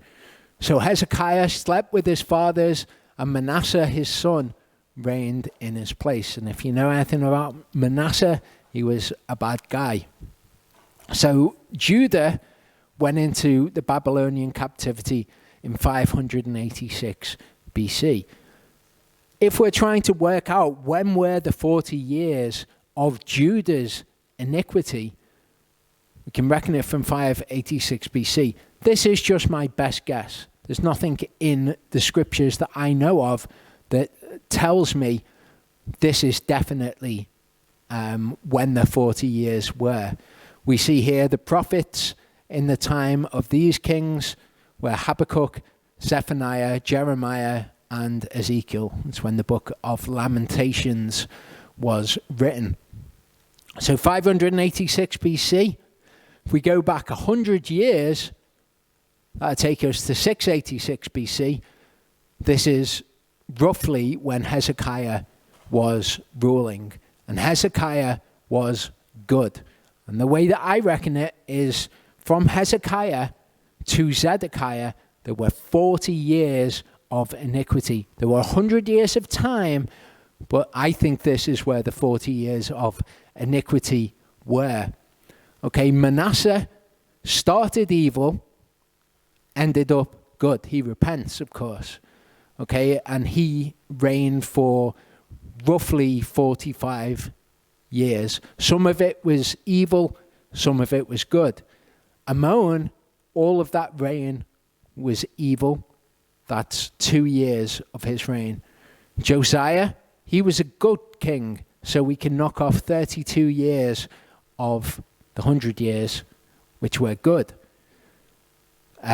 Jehoahaz, he was evil. He only reigned during 1 year. Jehoiakim, he was evil. He reigned for, 11 years. Jehoiakim, he was evil. He reigned during 1 year. And then we end that with Zedekiah. So to my reckoning, and I'll show you why, the 40 years were from Hezekiah, their good king, which reprieve was given to them. Okay, it's not going to be you. You're not going to be taken into captivity by the king of Assyria like Israel were.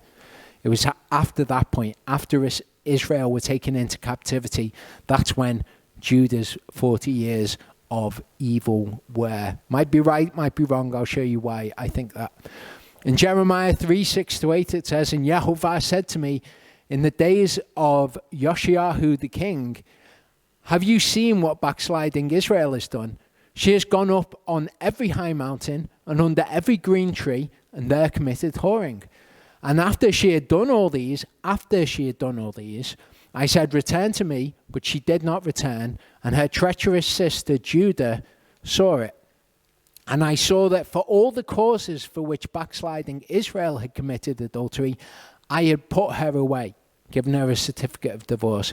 Israel were divorced, okay, and they were sent out of the land by the hand of the king of Assyria. Yet her treacherous sister Judah did not fear, but went and committed whoring too. Okay, so to how I'm reading this, Israel was scattered. After that point, Judah committed their iniquity. Okay, and their iniquity was 40 years, which lines up with the evil period between Hezekiah and Zedekiah. Okay, this is all of the kings of Judah. Okay, we can see 586 they were taken into captivity, and there were periods where they had evil kings, but unlike the house of Israel, they had large periods of time where they were reigned by good kings. Okay, whereas Israel, it was all evil kings.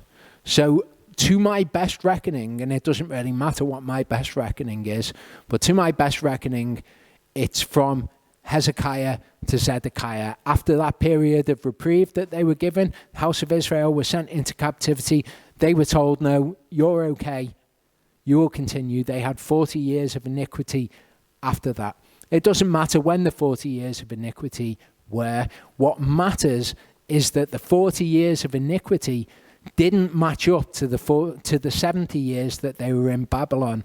So the 390 years of Israel's iniquity isn't going to match up to the amount of time that the house of Israel are in captivity. And it's certainly not times by 7, because that is never said anywhere in Scripture, that I will send you into captivity, and if you refuse to listen to me, I will times that by 7. What we have is the magnitude of the punishments increasing by 7, and the last punishment, the last increase in magnitude, is them being scattered. So we don't take Ezekiel's time on his side and times it by 7 to find out how long the house of Israel were in captivity, just like that had no bearing on how long Judah were in captivity. To read the full passage from Jeremiah 3, it says, Yehovah said to me in the days of Yoshiahu the king, have you seen what backsliding Israel has done? She's gone up on every high mountain and under every green tree, and there committed whoring. And after she had done all these, I said, return to me, but she did not return. And her treacherous sister Judah saw it. And I saw that for all the causes for which backsliding Israel had committed adultery, I had put her away and given her a certificate of divorce. Yet her treacherous sister Judah did not fear, but went and committed whoring too. So to me, it's after they're taken into captivity. It came to be through her frivolous whoring that she defiled the land and committed adultery with stones and wood. So Judah did this. But the reason Judah were taken into Babylon was nothing to do with Ezekiel's 40 years. What it was to do with was all the time that Judah had been in the land, they hadn't kept the Sabbath year. That's the only reason they were taken into captivity for 70 years. So you may say, well, the house of Israel, how long are the house of Israel in captivity? Is that according to the number of Sabbaths that they didn't keep the Sabbath year? Well, their number of years that let's presume they didn't keep the Sabbath year, that number would be much less than Judah's number. So, what is given as a curse in Leviticus 26, you'll go out of the land for the number of Sabbaths that you didn't keep. We never actually hear that the house of Israel didn't keep the Sabbath year. And you might think, but they were so bad. They were so bad. Surely they didn't keep the Sabbath year. And I would agree. That's instinctually how I would feel about it. But another thing that I know is that people who are disobedient to Yehovah feign obedience to him. People who are actually disobedient will do little acts of obedience, like their little religious penance, like, oh, I'll keep the Sabbath, or I'll do this, or I'll do that. And it doesn't actually show where their heart is as regards idols. The house of Israel, we're told specifically, the reason that you've been divorced and sent out of the land is because you had idols in your heart. We are never told that it was because of the Sabbaths. So when it comes to reckoning how long the house of Israel will go into captivity for, we're not actually given any information which we can go on. It's been longer than the number of Sabbaths, even if they weren't keeping the Sabbath. It's got nothing to do with Ezekiel lying on his side and then timesing that by 7. But we'll read the curses in Deuteronomy 28, because that fits much more with the house of Israel as we go on. Verse 10 says, and yet for all this, her treacherous sister Judah has not turned to me with all her heart, but falsely, declares Yehovah. So Judah went all good. Okay, they had periods of evil, periods of good, like long periods of good with good kings. But when they see the house of Israel go into captivity, they didn't repent. They didn't turn to Yehovah with all of their heart. Rather, they did what I was talking about, that kind of false turning to Yehovah, feigning obedience to him. And Yehovah said to me, backsliding Israel has shown herself more righteous than treacherous Judah. Go and proclaim these words toward the north and say, return, O backsliding Israel, declares Yehovah. I shall not look on you in displeasure, for I am kind, declares Yehovah, and I do not bear a grudge forever. So this is Jeremiah saying this. This is Jeremiah 3.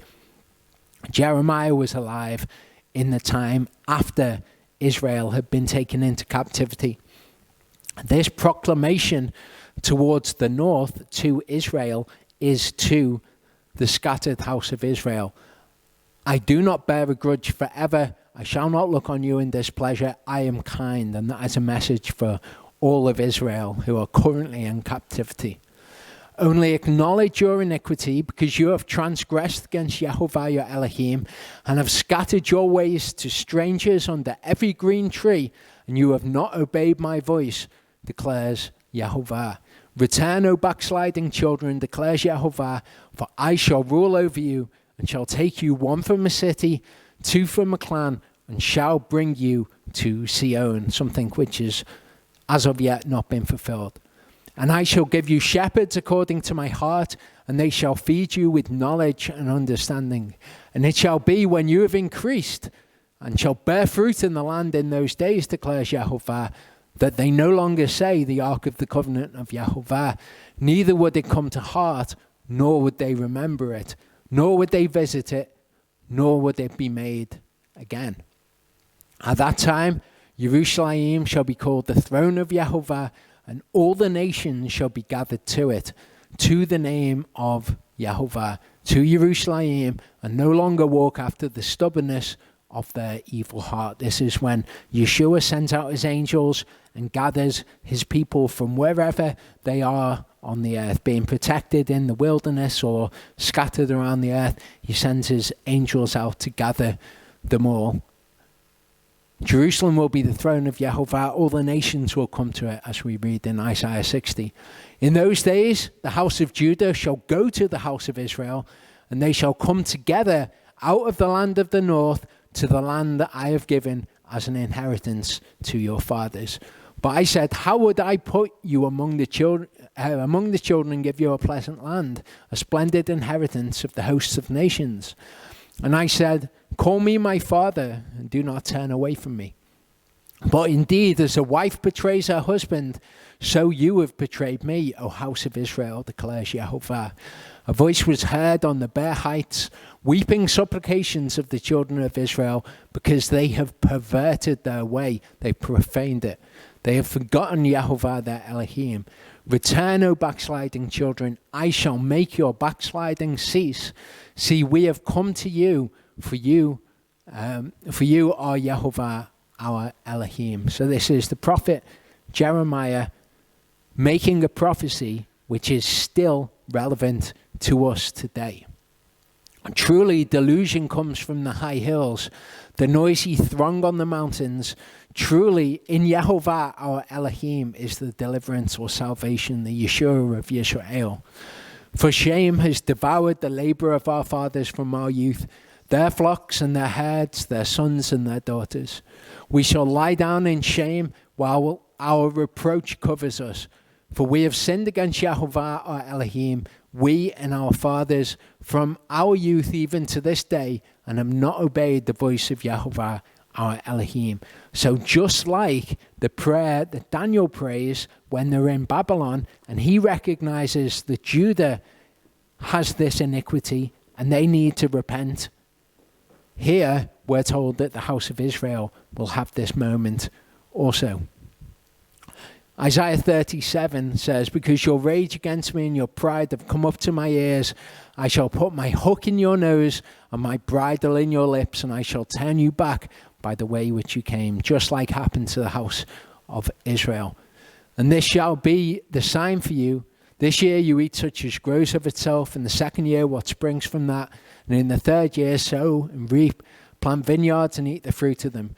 And the remnant of those who have escaped of the house of Judah shall again take root downward and bear fruit upward. For out of Jerusalem comes forth a remnant, and those who escape from Mount Sion, the zeal of Yehovah Sebaot does this. Therefore thus says Yehovah concerning the king of Assyria, he does not come into this city, nor does he shoot an arrow there, nor does he come before it with shield, nor does he build a siege mound against it. By the way that he came, by the same he turns back. And into this city he does not come, declares Yehovah. And I shall defend this city to save it for my own sake, for the sake of my servant David. Hezekiah, house of Judah, was safe. The house of Israel taken into captivity. From this point, Judah does not repent, but goes whoring also. As for those of you who are left, this is the curses in Leviticus 26, continuing. I shall send faintness into their hearts in the lands of their enemies, and the sound of a shaken leaf shall cause them to flee. And they shall flee as though retreating from a sword, and they shall fall when no one pursues. And just a personal thing for me, this kind of very much strikes a chord with me when I look at how terrified people are of all these conspiracy theories of this and that, and this is going to come on you, and this is going to be terrible. And it's very common amongst Yehovah's people, and it's part of the curses also. They shall stumble over one another as from before a sword, when no one pursues, and you shall be unable to stand before your enemies, and you shall perish among the Gentiles, and the land of your enemies shall eat you up. And those of you who are left rot away in their iniquity in your enemies' lands, and also in their fathers' iniquities rot away with them.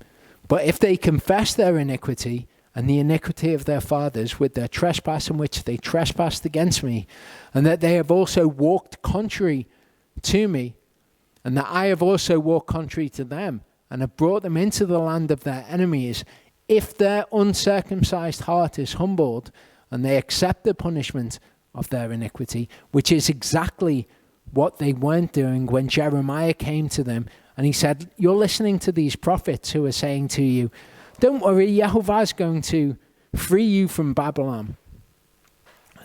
Go and do your thing in Babylon. You're going to be there for 70 years.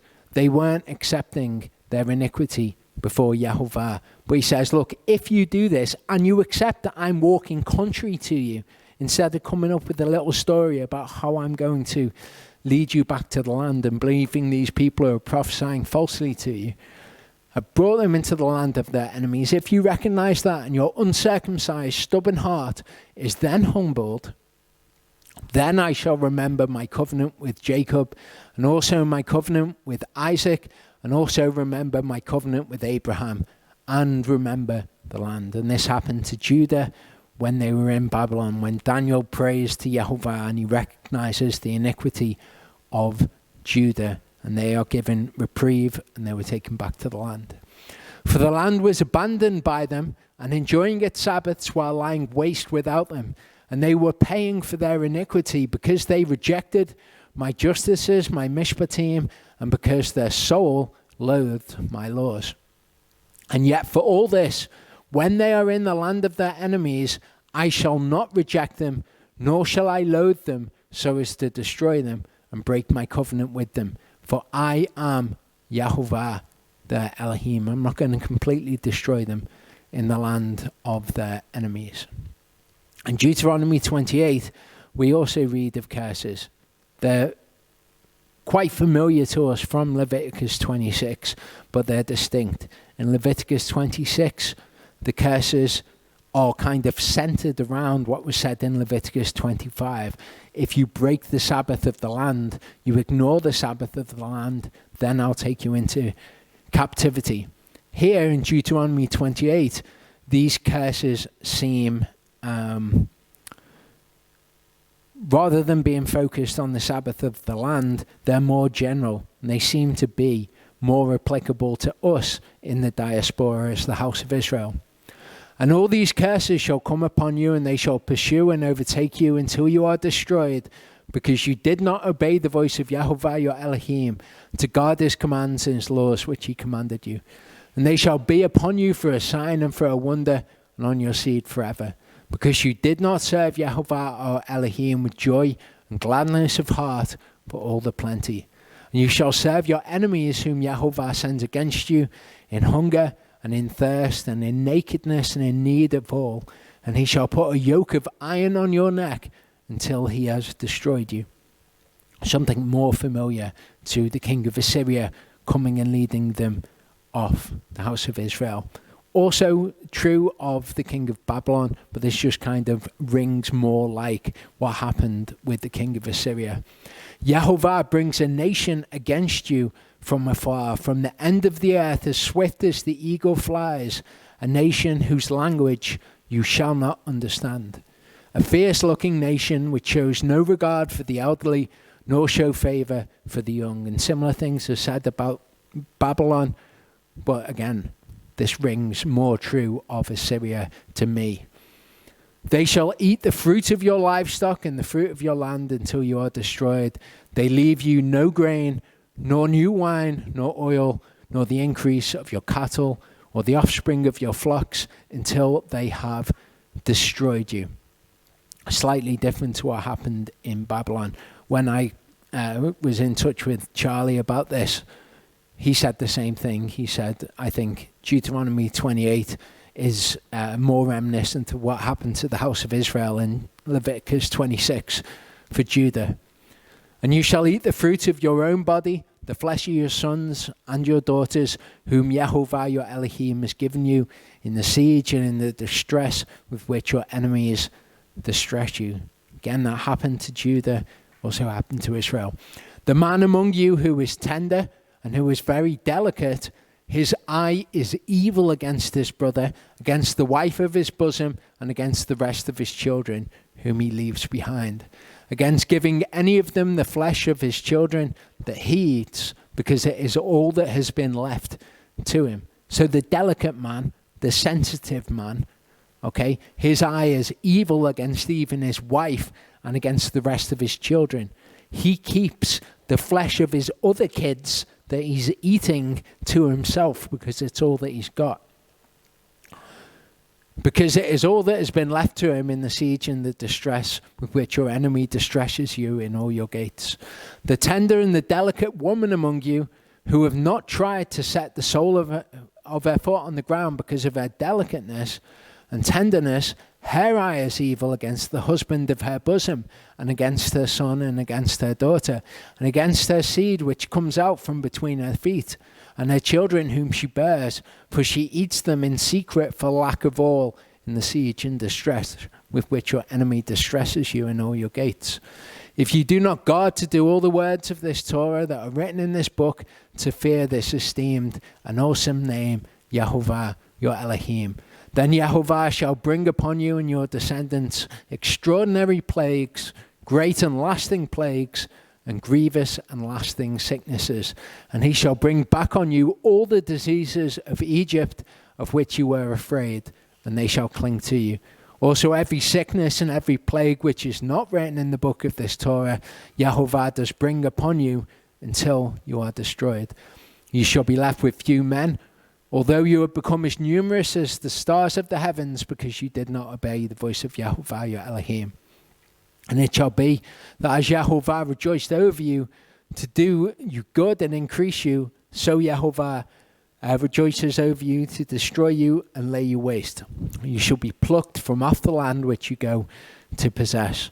And Yehovah shall scatter you among all peoples, from one end of the earth to the other, and there you shall serve other gods. Again, more reminiscent of what happened and is happening to the house of Israel rather than Judah, which neither you nor your fathers have known, wood and stone.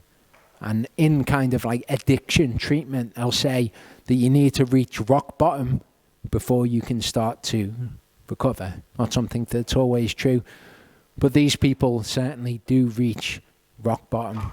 But the good news that we're also told in Scripture is that his people do recover, and this is what we can look forward to, and hopefully we are a part of.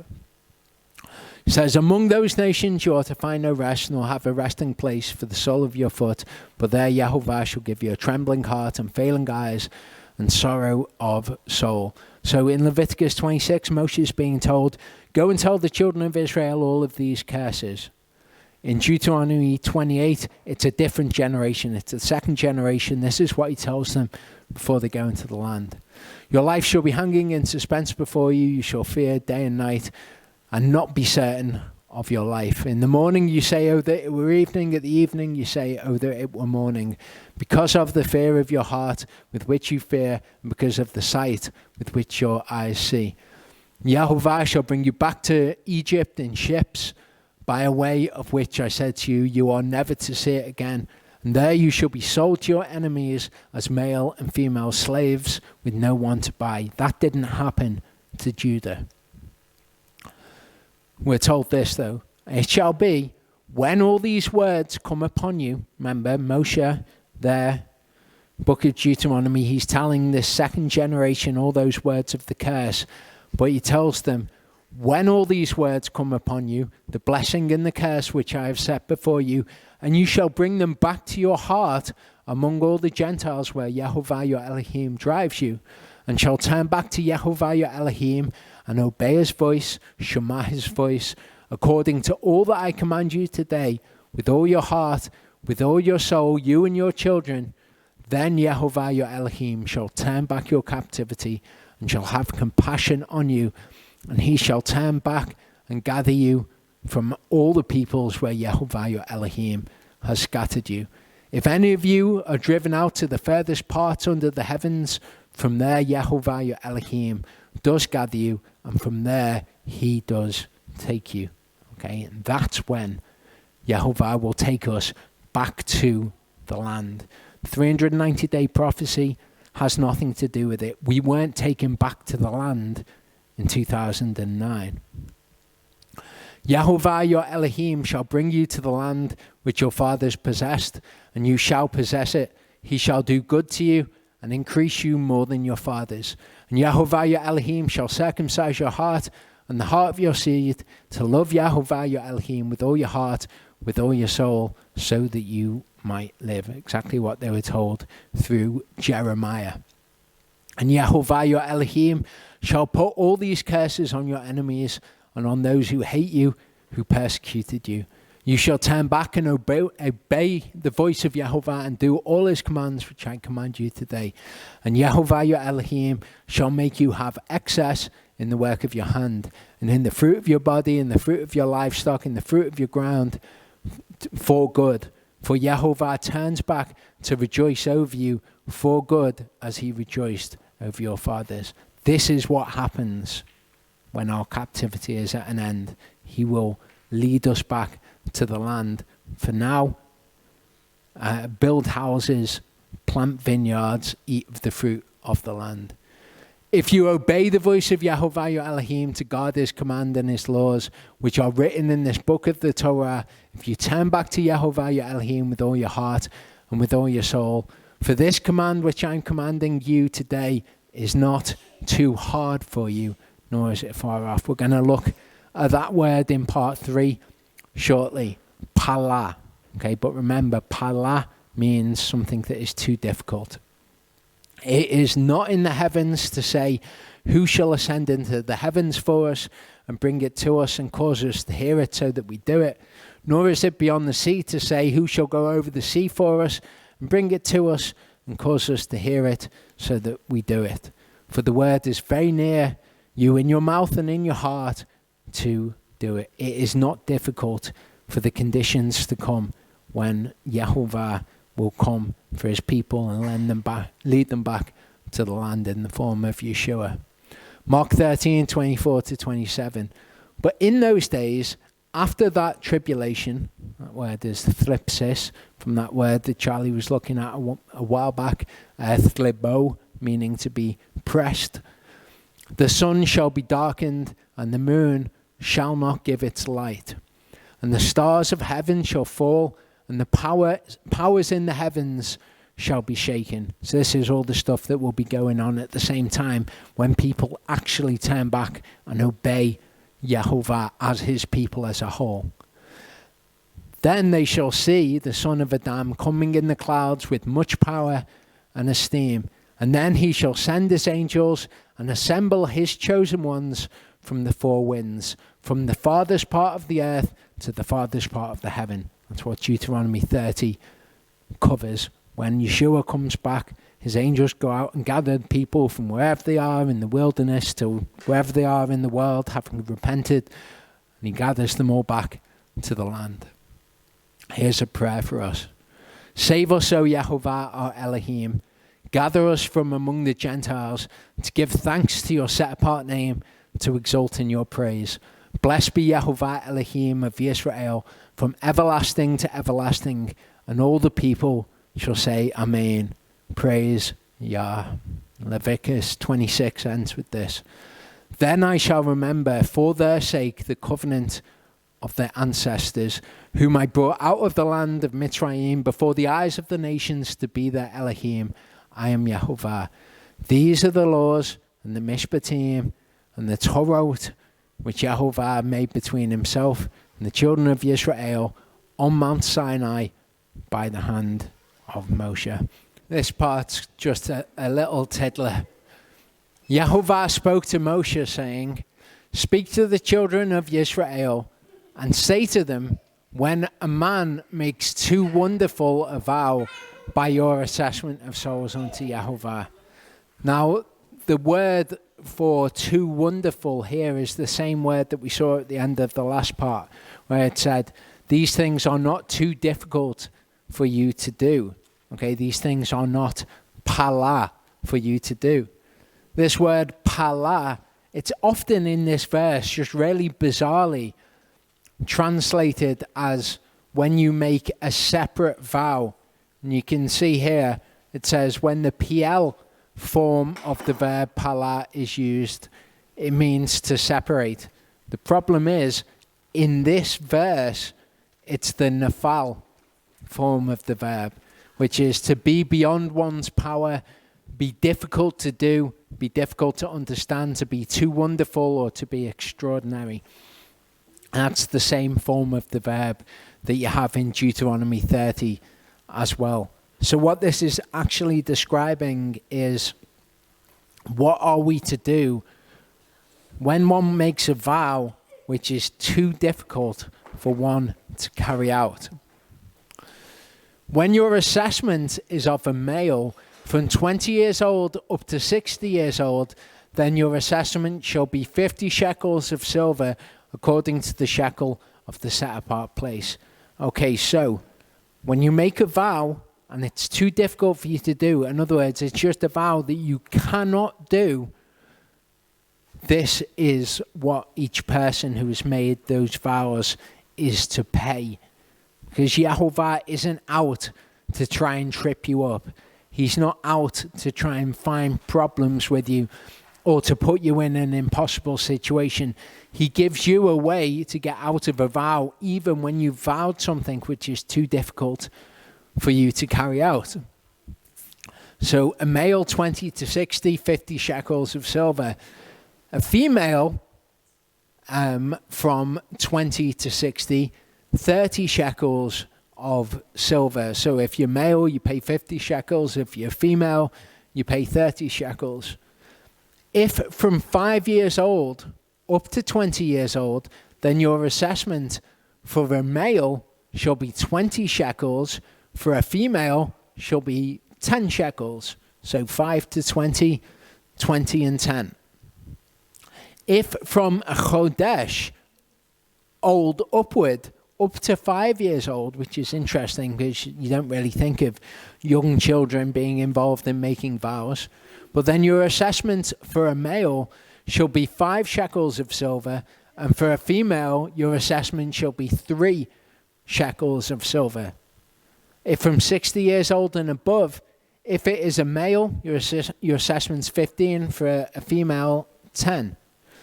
If he's too poor to pay your assessment, then he shall present himself before the priest, and the priest shall set a value for him according to the ability of him who vowed. The priest shall value him. So if someone is too poor to pay 50 shekels of silver, they go to the priest, and the priest says, this is how much you're to pay. So to break that down visually, okay, 1 month to 5 years old, for a male is 5 shekels, female 3 shekels. 5 to 20, 20 shekels for a male, 10 shekels for a female. 50 shekels for a male, 20 to 60. 30 shekels, 20 to 60. 60 years old is interesting to me. 15 shekels for a man, 10 shekels for a female. Okay, so here we can see, look, if you're 5 to 20 years old and you're male, it's 20 shekels. If you're female, it's 10 shekels.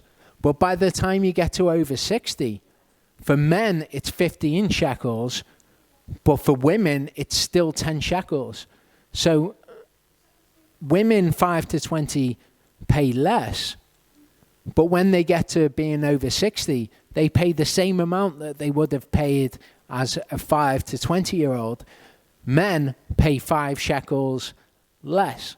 Now, I know that men tend to live less than women. I don't know what this is to do with. If it's anything to do with that, women do tend to go on and be productive to a later age than men. I'm not sure if it's that or not. I just thought that's really weird. I thought it worth pointing out. Of course, for everyone, if you are too poor, the priest sets the value, whatever age you are. If you can't afford that, the priest says, okay, you need to pay this much.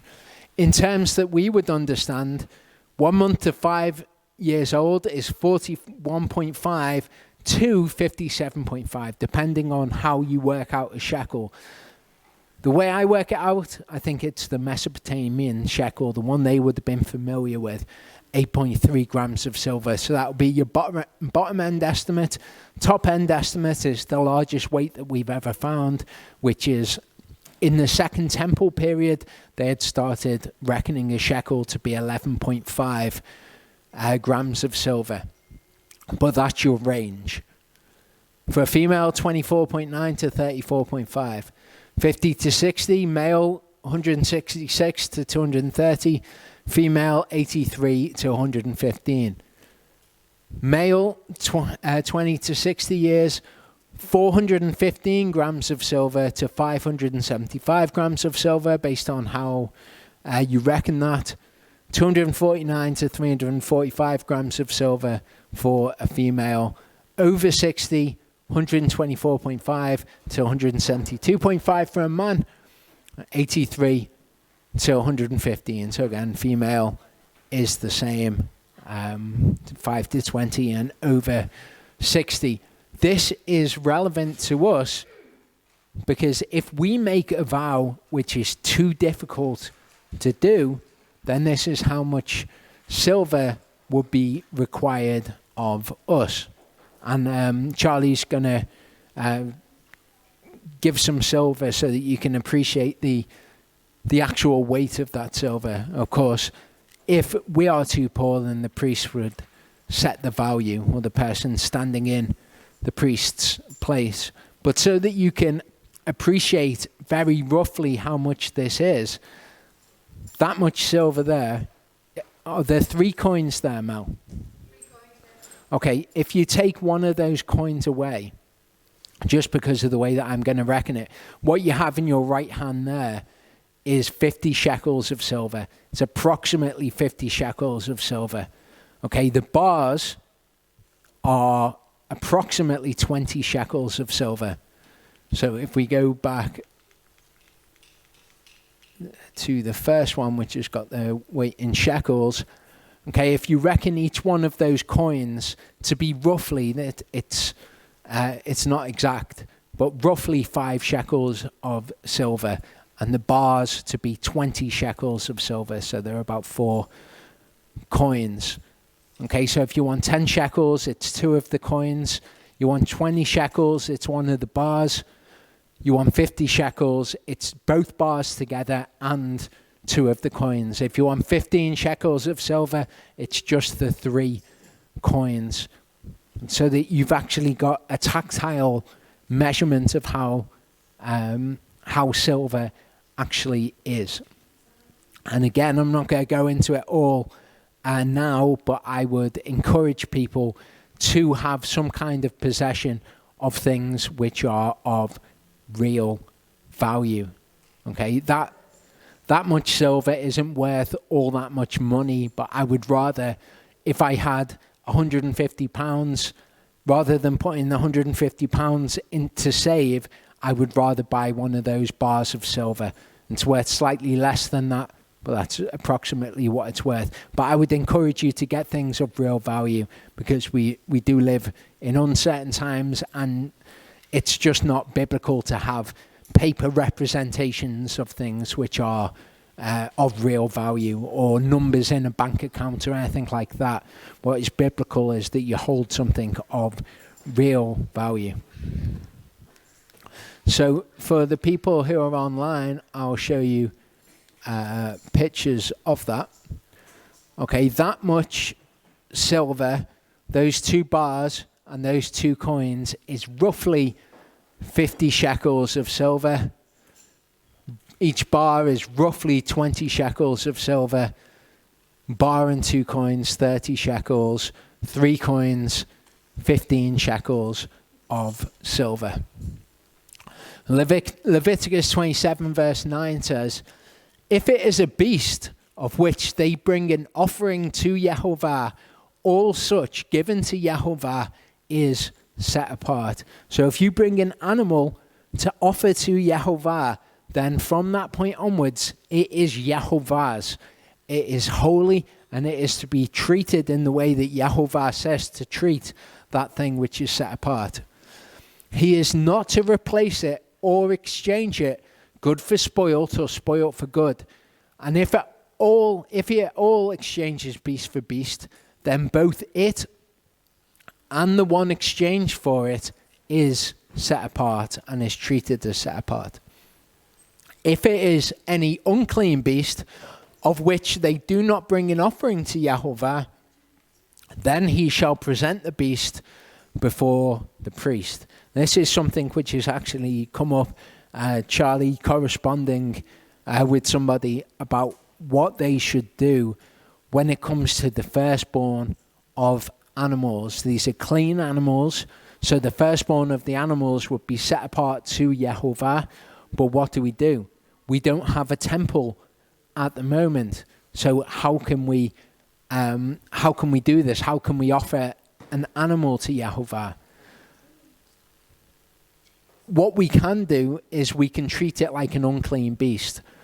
The thing that is unique about the unclean beast is that it cannot be offered to Yehovah. At the moment, even the clean beasts that we have cannot be offered to Yehovah. So to treat a clean beast as one that cannot be offered to Yehovah is entirely appropriate. It says here, he shall present the beast before the priest. The priest shall value it, whether it is good or spoilt. According to your assessment, O priest, so it shall be. And with this particular person that Charlie was talking to, Charlie can't value an animal. Charlie would probably be the most fitting person in the priest's place to value the animal for what it's worth.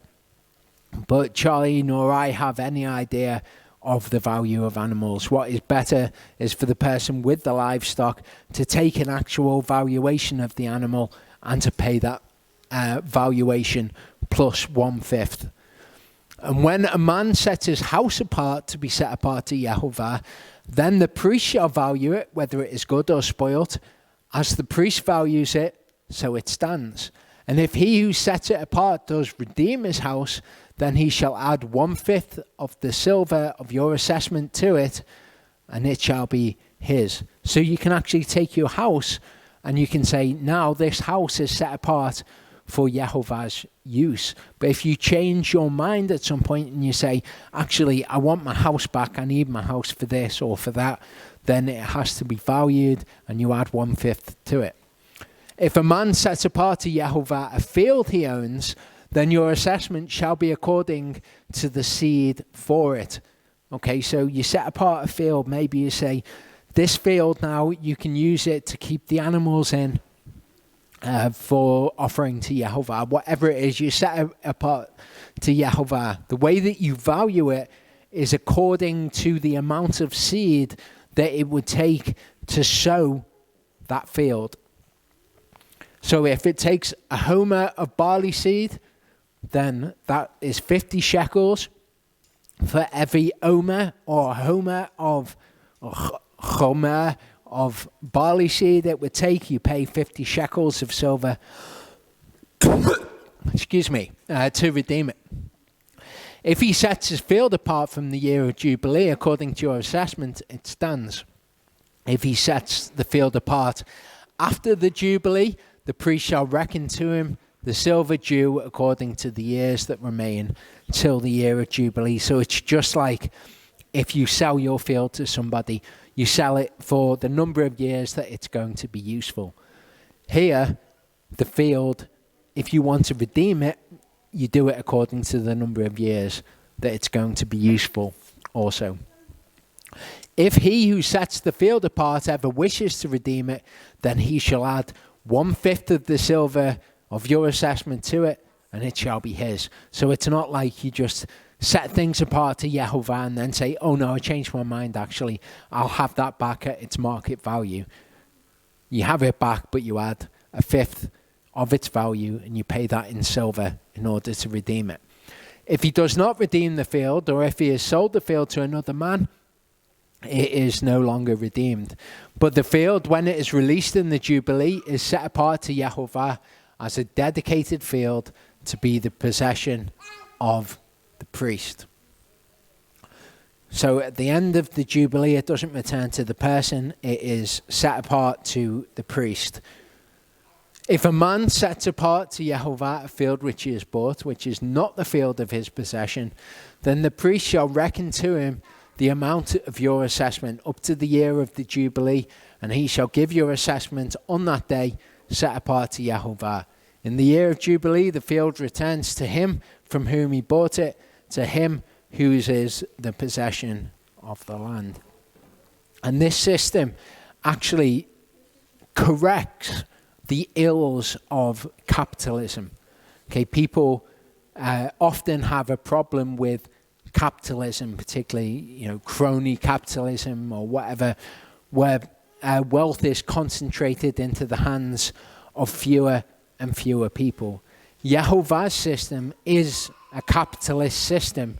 Buying and selling things and owning your own means of production is Yehovah's way of doing things. However, when people start wanting communism, it's because capitalism gets misused.